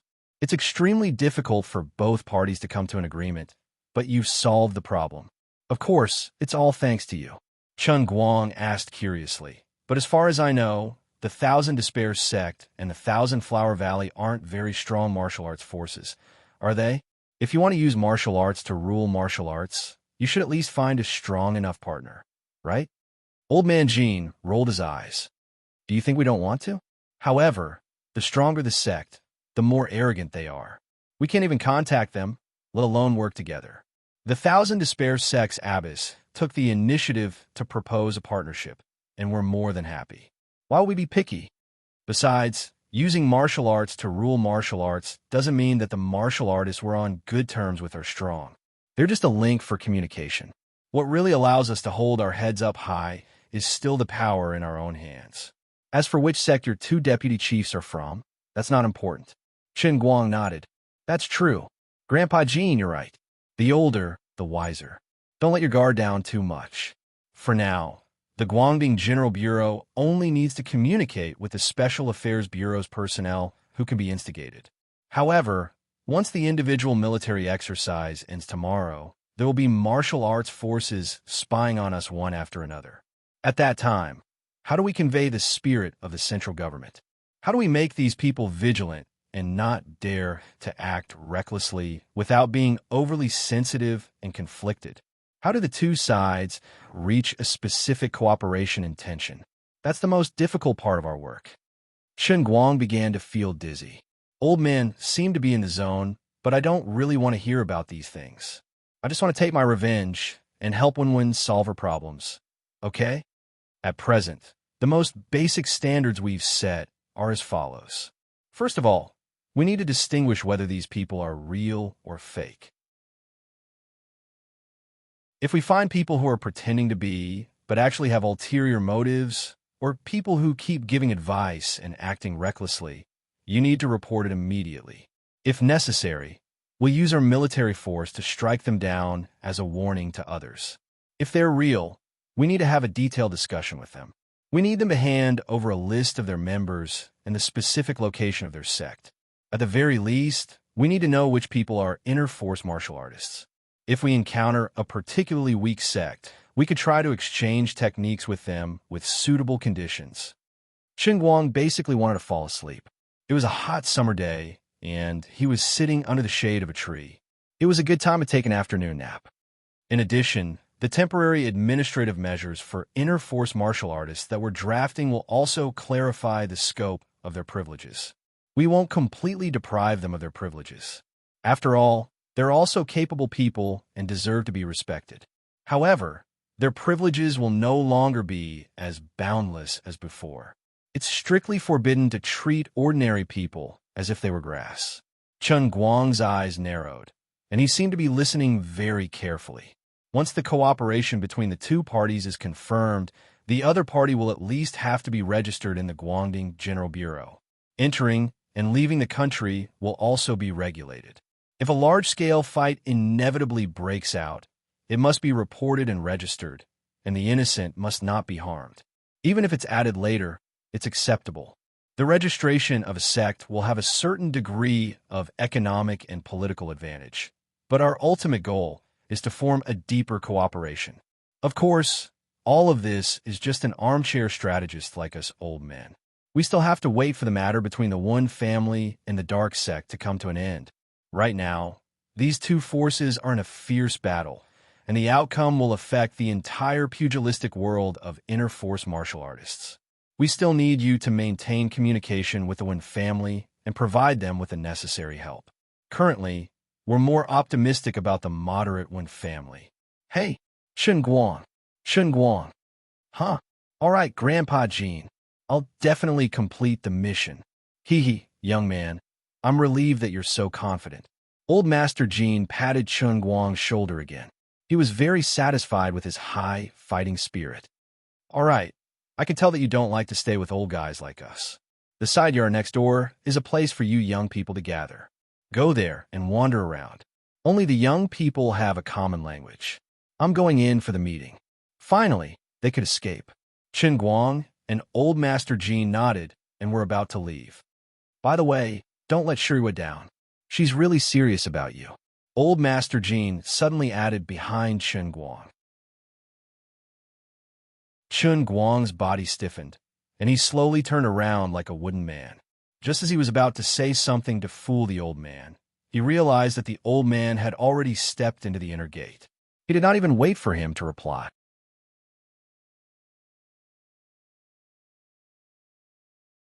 Chapter 653. Secretary Chu had already walked over with a strange smile on his face. Little Chun, come over here. There are quite a lot of youngsters here today. I'm sure you guys have something to talk about. Chen Guang didn't want to talk to any youngsters. His mind was filled with memories of what old Master Jean said when he was in a daze just now. Forget it. Don't worry about the details. I'll just deal with it as it comes. Unlike the courtyard house where the old masters were, the side house next to it was much more lively. But when Chen Guang saw the bunch of youngsters that old Master Jean mentioned, he felt a headache coming on. The youngsters in your house are all old guys in their 40s and 50s. I should call the youngest one here Uncle. Okay? That's right. Isn't that my Uncle Wu Shan Wu who is wandering around in the crowd? What the F asterisk CK can I have in common with these old men? I just want to find a quiet place to hook up with the female fans on Weibo, okay? That's right. The people gathered in the side house weren't the group of youngsters that he ate with at the youth hall last time. Instead, they were the parents of those youngsters. Currently, there were many youngsters who held real power in the country, be it in the military or in the political circle. In short, none of them were simple. In a sense, to old Master Jean, they were indeed the standard youngsters. Like Shun Yuliang or those high school girls in the youth hall, they weren't even qualified to participate in the meetings and gatherings of this place. Perhaps Bai Hua was qualified to attend, but he was still considered a junior. Yo, Brother Chen is here. Welcome, welcome. While Chen Guang was in a daze, a robust man donned in military uniform came over and patted Chen Guang's shoulder with a chuckle before calling him Big Brother Chen. Chen Guang looked at this man quietly and thought, Uncle, you look quite similar to old Master Jiang. Coupled with your body, bald head, and your fierce face with a big beard, for some reason, I really want to kneel down when you call me brother. Come, let me introduce everyone to you. All right, I forgot to introduce myself. I'm Jiang Yuanchao, Jiang Yage's father. Young man, don't be nervous. I just lost a bet with Wu Shan. I said that if I lost, I would have to call you Brother Chen. It was just a joke. Don't worry about titles. The middle-aged baldy happily patted Chen Guang's shoulder and called him Brother Chen again. After that, he even raised his eyebrows provocatively at Wu Shan, who was standing awkwardly to the side. Chen Guang couldn't help thinking of the unreasonable baldy, old Master Jiang, and then the equally unreasonable and unconventional Jiang Yage. At this moment, Jiang Yuanchao was completely in line with the logic of not being part of the same family. Uncle. No, he was half a father-in-law. You calling me brother makes me want to shorten my life. He wanted to die. Don't. Please don't. Uncle Jiang, you can just call me Little Chun or Chun Guang. Or you can call me nephew. Please don't call me brother. It gives me goosebumps. Chun Guang struggled as he was pulled forward by Jiang Yuanchao. Sigh, you're so boring. Didn't I hear that you're very impudent? You can't even take a little joke. It's not fun at all. Jiang Yuanchao seemed to be joking as he said this angrily. By then, the two had reached Wu Shan's side. Wu Shan was amused by Chen Guang's timid behavior. Wu Shan couldn't help recalling Chen Guang, who had tried Su Lijing and Wang Ren in court. At that time, Chen Guang was really unexpected. He was also cold and decisive. Compared to his current embarrassed appearance, Chen Guang seemed like a completely different person. Wu Shan smiled and leaned over. Chen Guang, don't be nervous. Jiang Yuanchao likes to joke around. He's already so old, but he's still so impudent. But in terms of rank, you're not much worse than us, so it's not a big deal to call you brother. How about I call you Brother Chen too? Chen Guang's eyes widened. Oh my God, two father-in-law calling me brother at the same time? I'm so nervous. I'm going to get my karma. Seeing that he was about to turn and run, Wu Shan and Jiang Yuanchao stopped joking with him. They were elders, after all, and teasing Chen Guang was to help him blend into the environment. In fact, Wu Shan's feelings were extremely complicated. He understood his daughter's feelings for Chen Guang, but he also knew that this kid wasn't just a fish in a pond, nor was he someone easy to deal with. Unknowingly, more and more people noticed him. Putting aside his temperament, who would have thought that in his not-so-muscular body, there was actually an explosive force of 800 kilograms of fist force? How terrifying was that? He was definitely not as simple as he looked on the surface. If he had a choice, Wu Shan really wanted to have a good talk with Wu Tong and ask her to stay away from Chen Guang, so far away that she would never see him again. But Wu Shan knew that this was just his wishful thinking. He had already put in a lot of effort to make Wu Tong stay in Yanjing, and Chen Guang had even asked for it. Based on his father-daughter relationship with Wu Tong, she would do whatever he wanted her to do. Forget it. I'll just let it be. That brat, Chen Guang, isn't like Shimin Qing or Chen Shimi without a conscience. He has his own responsibilities, And if my daughter really wants to fly into the fire, how can I stop her? From the moment Wu Shan made the decision to agree to let Shi Jiao bring Wu Tong onto the helicopter, even though he knew that there was a bomb on the helicopter, Wu Shan knew that he had no right to interfere with any of Wu Tong's decisions. This was because her life was saved by Chen Guang.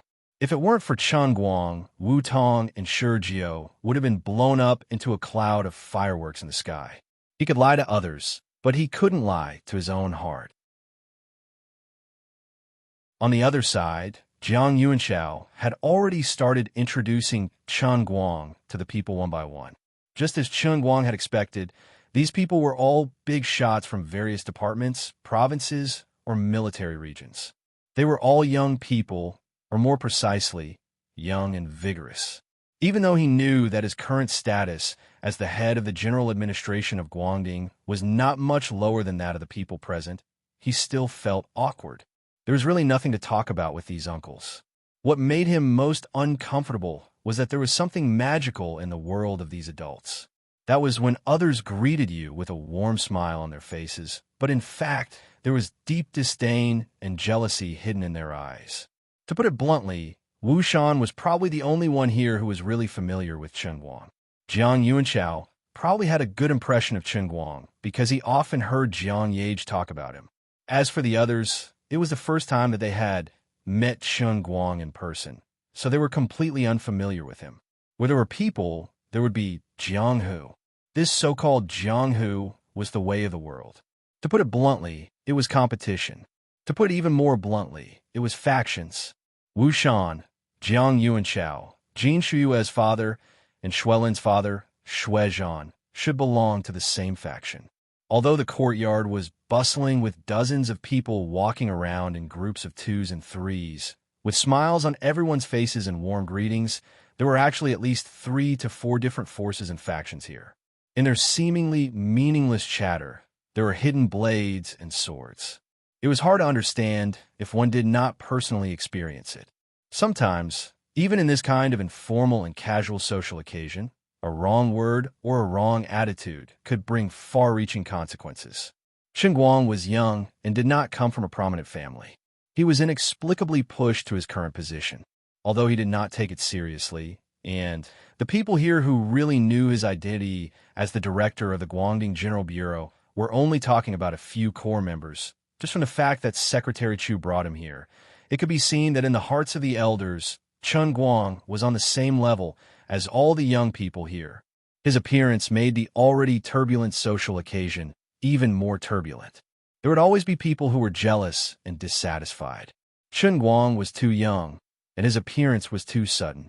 Compared to these people who had climbed to their positions step by step, it was too unreasonable. In the eyes of some people who knew a little inside information but did not know everything, Chen Guang was able to attend this occasion because of the Jin family's care for him. But this care was too much, and even Lin Jingwei was not qualified to do so.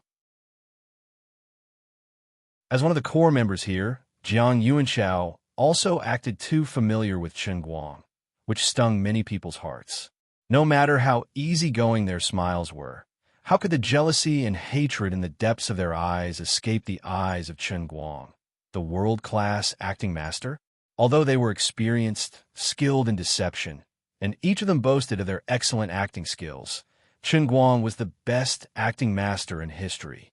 Hence, he didn't want to stay here, nor did he want to stay here. As an old monster that has lived for 200 years, Chen Guang didn't want to argue with these people. Perhaps the old masters had good intentions, letting him show Jiang Yuanshao and Wu Shan around in this kind of occasion. If he really wanted to enter politics in the future, this was a rare opportunity for him to practice. But he did not like it. You guys treat it like a treasure, but I throw it away like a broken broom. Okay? Well, Uncle Jiang, Uncle Wu, I'm a little sleepy. Why don't you guys talk? I'll find a place to rest. After exchanging a few words with the last group of people and being praised for being a talented young man, Chen Guang bade farewell to Jiang Yuanshao and Wu Shan and was ready to leave. Before Jiang Yuanshao and Wu Shan could say anything, a middle-aged man in a suit came over and said with a fake smile, "Little Chen, your body is a little weak. You're so young, but you're already sleepy in the middle of the day. How are you going to take on heavy responsibilities in the future? Chen Guang turned his head to look at this man. He had just had a brief conversation with this slightly chubby middle-aged man with mixed silver and white hair. Unlike the others, who mostly had disdain and jealousy in their eyes, this guy's eyes were clearly filled with hatred. If you remember correctly, this man was a director of the Ministry of Finance, in the same department as Su Lijing, who had already ascended to heaven. He might even be Su Lijing's student. An enemy, no doubt. Many people were also paying attention to this side. It seemed that everyone wanted to see Chen Guang's reaction, to see how shrewd he was. Being famous at a young age was not scary, but being mature at a young age was really scary. In fact, it wasn't that Chen Guang didn't know how to be shrewd, but for this kind of person who stood up for Su Lijing to disgust him, he really didn't need to say a few words. I don't have any heavy responsibilities, and I can be sleepy whenever I want. You don't have to worry about me. As soon as he said this, many people in the hall looked at him with playful eyes. Sure enough, young people were hot-tempered. Wasn't the subtext of his words, "None of your business"? Not only was the official from the Ministry of Finance not angry, but his eyes lit up. Why don't I have to worry about you? I'm an elder, so it's natural for me to care about the younger generation. You're the pillar of our country, so you have to take care of yourself. Chen Guang's eyes gradually narrowed. Yes, that's right. According to age, many of the people in this hall are indeed my elders. I admit that I look young, but it doesn't feel right coming from your mouth, does it? Who the hell likes to recognize elders? It's natural for me to call those who are close to me uncle. But who do you think you are? I don't even remember your name, and you have the cheek to call yourself an elder? Sorry, I'm not close to you. Chen Guang's face turned cold as he said indifferently, "So, sir, please don't lecture me." Suddenly slapped in the face in front of everyone, this young man from the Ministry of Finance was caught off guard. He didn't expect this kid to be so irritable in this kind of situation. Do you even understand what kind of place this is? Who are these people you're talking to? Do you still want to walk this path in the future? Young people are still hot-tempered. If you can't keep your cool, how can you take on heavy responsibilities? Little Chun, your current identity is different from the past, and your position is also very sensitive. You have to be steady, otherwise, I'm afraid you're not suitable for such an important position. At this moment, a middle-aged man in military uniform stood up and interrupted. It seemed like he was one of the core members who knew Chen Guang's position, but he didn't seem to be on the same side as Jiang Yuanchao Wushan. Chen Guang looked at this person and rolled his eyes. Fine, you guys are taking turns to lecture me. Don't put on the airs of an elder in front of me. You just want to provoke me, or vent your dissatisfaction with me. Otherwise, you just want me to lose my temper and leave the impression that I'm incompetent and incompetent. Then you can go back and criticize me to the elders. You can replace me with someone you think you can rely on to be the director of the General Administration of Light.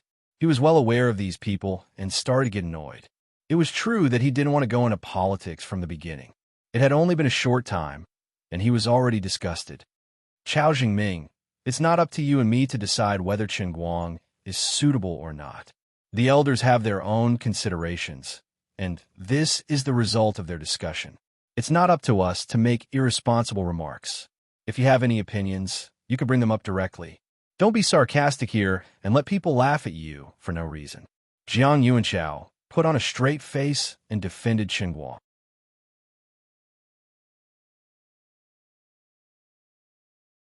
Chapter 654. Yuanchao, you seem to be in a bad temper recently. Why are your words so harsh? You're already angry? Did I say anything wrong? The military figure named Chao Zhengming immediately turned his attention to Jiang Yuanchao, who spoke up for Chen Guang, with a smile still on his face. Don't play games with me. I don't like it. Chen Guang, let's go. Jiang Yuanchao tried to pull Chen Guang, but found that he couldn't move him. He seemed to be nailed to the ground, not moving an inch. Wu Shan covered his forehead. Damn, this kid's temper is coming back. Chao Jingming, on the other hand, felt that he had achieved his objective, so he continued with a smile. I'm just saying a few words.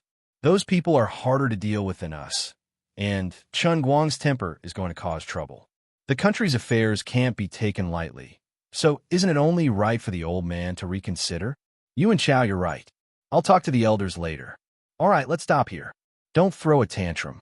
We still have business to talk about later. There's still many details that we haven't settled on for the red-blue military drill in a few days. Chen Guang was really disgusted by this person. After saying all the ugly words, he turned around and talked about business with you. He didn't know what others thought of him, but he really couldn't stand it. Mr. Chao, great minds think alike. No, bears think alike. I also feel that I'm not suitable. Otherwise, who do you think is more suitable to be the bureau chief? I'm really not interested in accompanying you. It's boring, disgusting, ugly, and dirty. He finally broke free from Jiang Yuanchao's arm and said, Uncle Jiang, don't worry about me. You guys talk. I'm leaving. Seeing that Chen Guang still wanted to leave after cursing, Chao Jingming felt a little unhappy. The reason why the old patriarchs got Secretary Chu to bring Chen Guang over was to integrate him into their circle. If this matter were to spread out, others might even think that he was the one who forced Chen Guang to leave. Little Chen, what did I say to you just now? Where did your temper come from? Don't you have any respect for your teacher?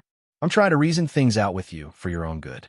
Yet, you're throwing a tantrum and walking away at the slightest provocation. What is this?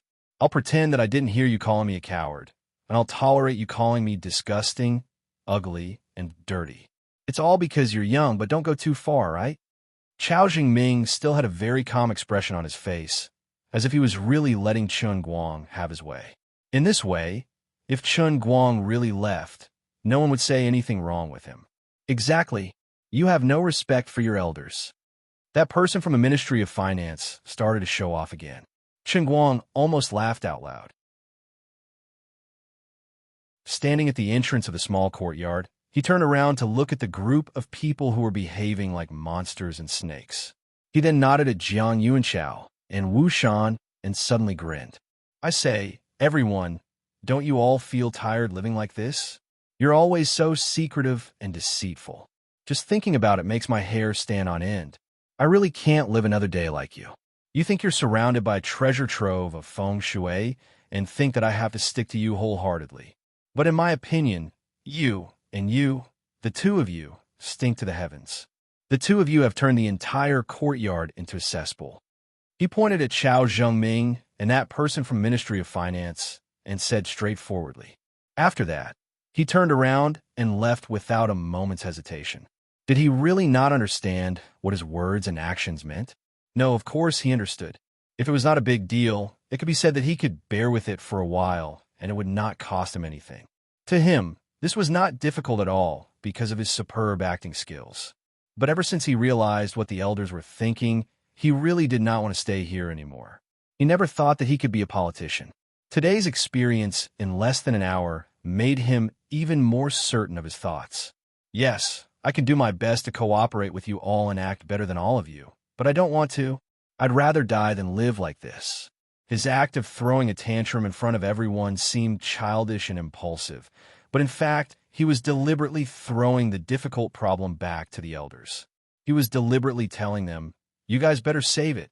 I'm really not cut out for this. All right, he was preparing to quit. This is just a small matter, and you guys are already making me so disgusted that I can't even eat.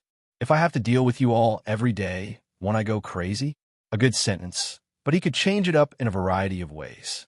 If it was a simple matter, he would not talk to you properly, but he would sneakily pull out a small knife from his back and stab you in the ass while talking. Also, the same words that could be found in the Xinhua dictionary were combined to form a phrase in their mouths. When used by them, they all had different meanings and purposes. Chen Guang understood every word that Chao Jingming and the person from the finance department said, but it was precisely because he understood everything that he felt especially disgusted. So he really flipped the table and left. The old man was not going to play with you all anymore. It would be best if the elders really think that I'm not reliable. When one's matter is over, I can really quit. Otherwise, I won't even be able to resign, and I won't even be able to cry. I can also scold people at the same time. The person I scolded just now should not be an ordinary person. For some reason, I feel a little smug and a little ripple in my heart. Later on, I can boast a brother by Hua for 10 years.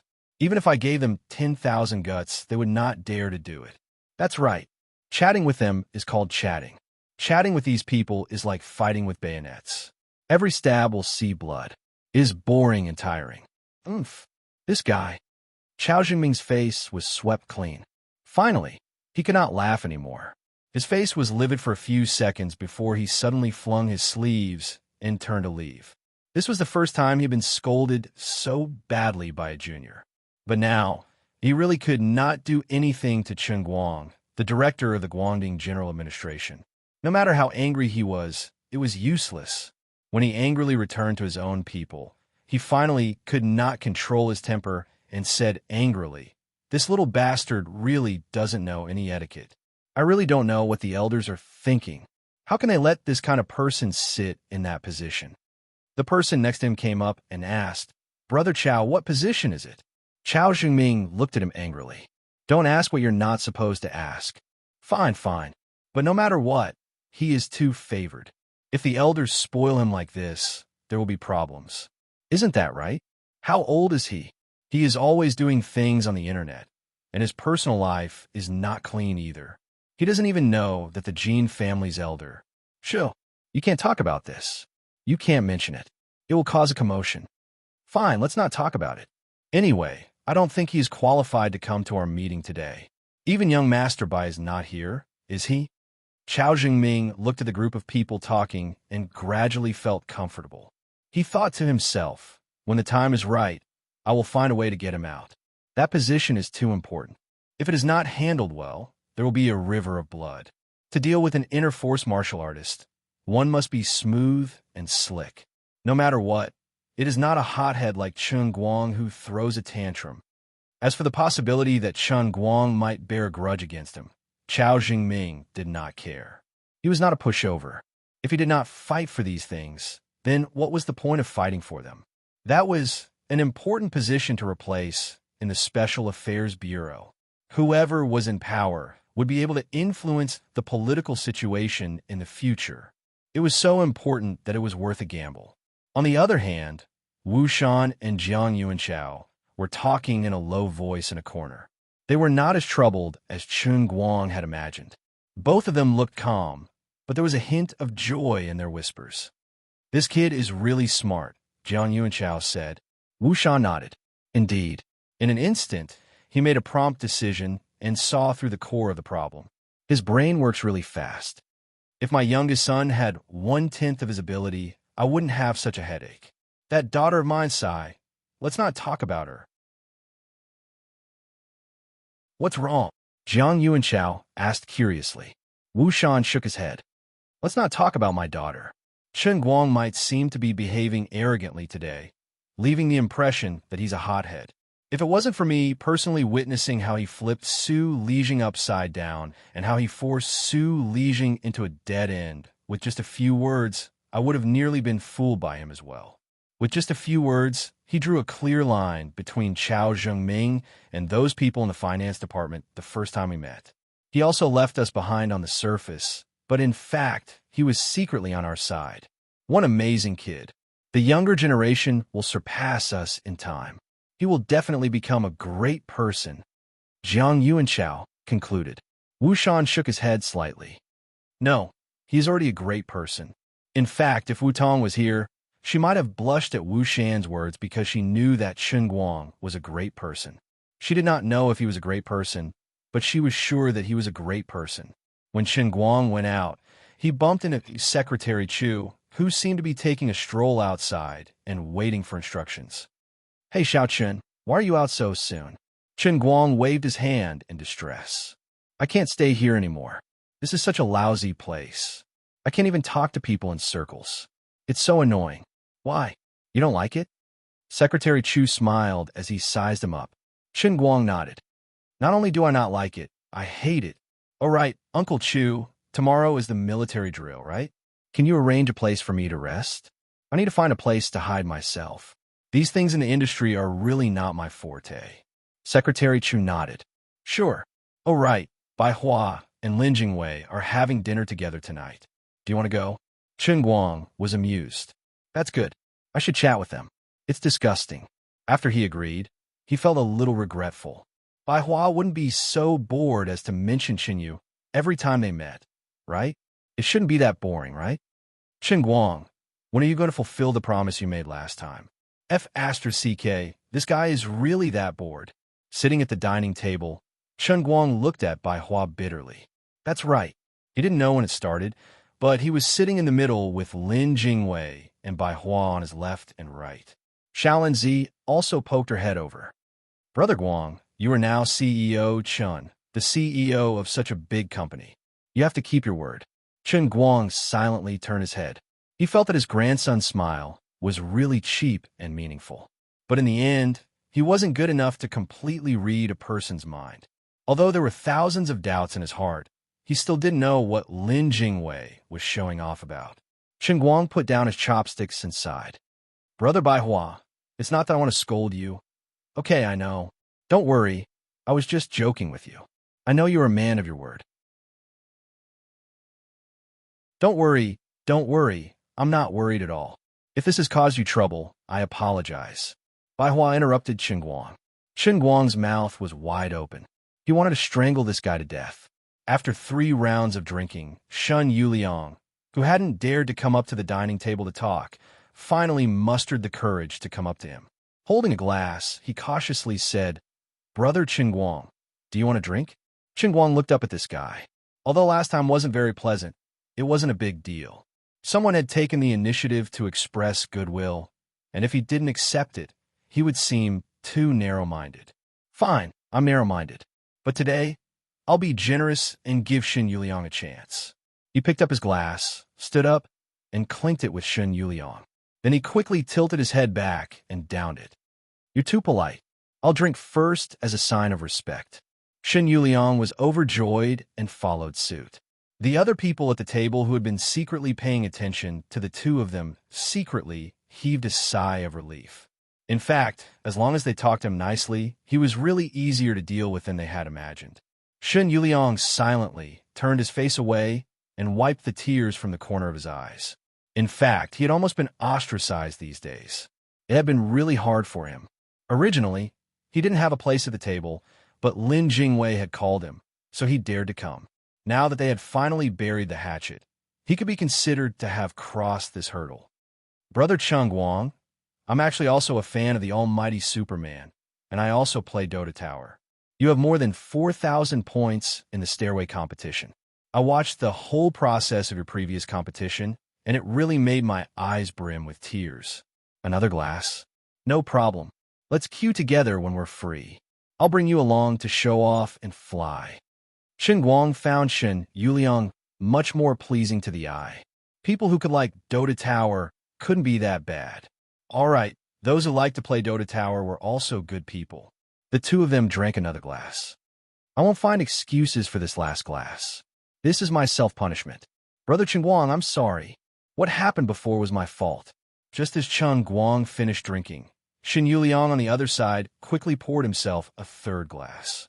This time, it was in place, really in place. It's okay. Let bygones be bygones. I'll drink a glass too. Although Shen Yuliang was punishing himself, Qin Guang didn't make things difficult for him and drank a third glass. Actually, as long as others gave him face, he didn't even need to lower his voice. Everyone could be like that and talk nicely. Qin Guang wasn't a hedgehog with all its hair standing on end. He also didn't like to cause trouble or make enemies. Now that they had met and smiled, and 3 glasses of wine to resolve their grudges, it could also be considered as putting an end to the previous mess. Shen Yuliang was able to appear at this table because he had grown up with Lin Jingwei and Bai Hua. It was just that he thought too highly of himself previously, and the jealousy in his brain couldn't be turned around, so he caused some trouble. The atmosphere at the table eased up and instantly became lively. Everyone drank with each other, and there was no longer any ill feelings or tension. As the wine immortal of the Sea of Moments, Qin Guang naturally didn't reject anyone. With just you bunch of small fries, you want to defeat me? You think I can't drink you to death? In the end, this table of wine really helped him negotiate a lot of big things. You're tuning in to the Romance Rendezvous YouTube channel. We're so grateful for your support, and don't forget to subscribe to join us on this incredible journey through captivating stories. Your generosity through donations truly makes a world of difference, as it's the primary source of revenue that allows me to expand and enhance this channel for you. Thank you from the bottom of my heart for being a part of this adventure.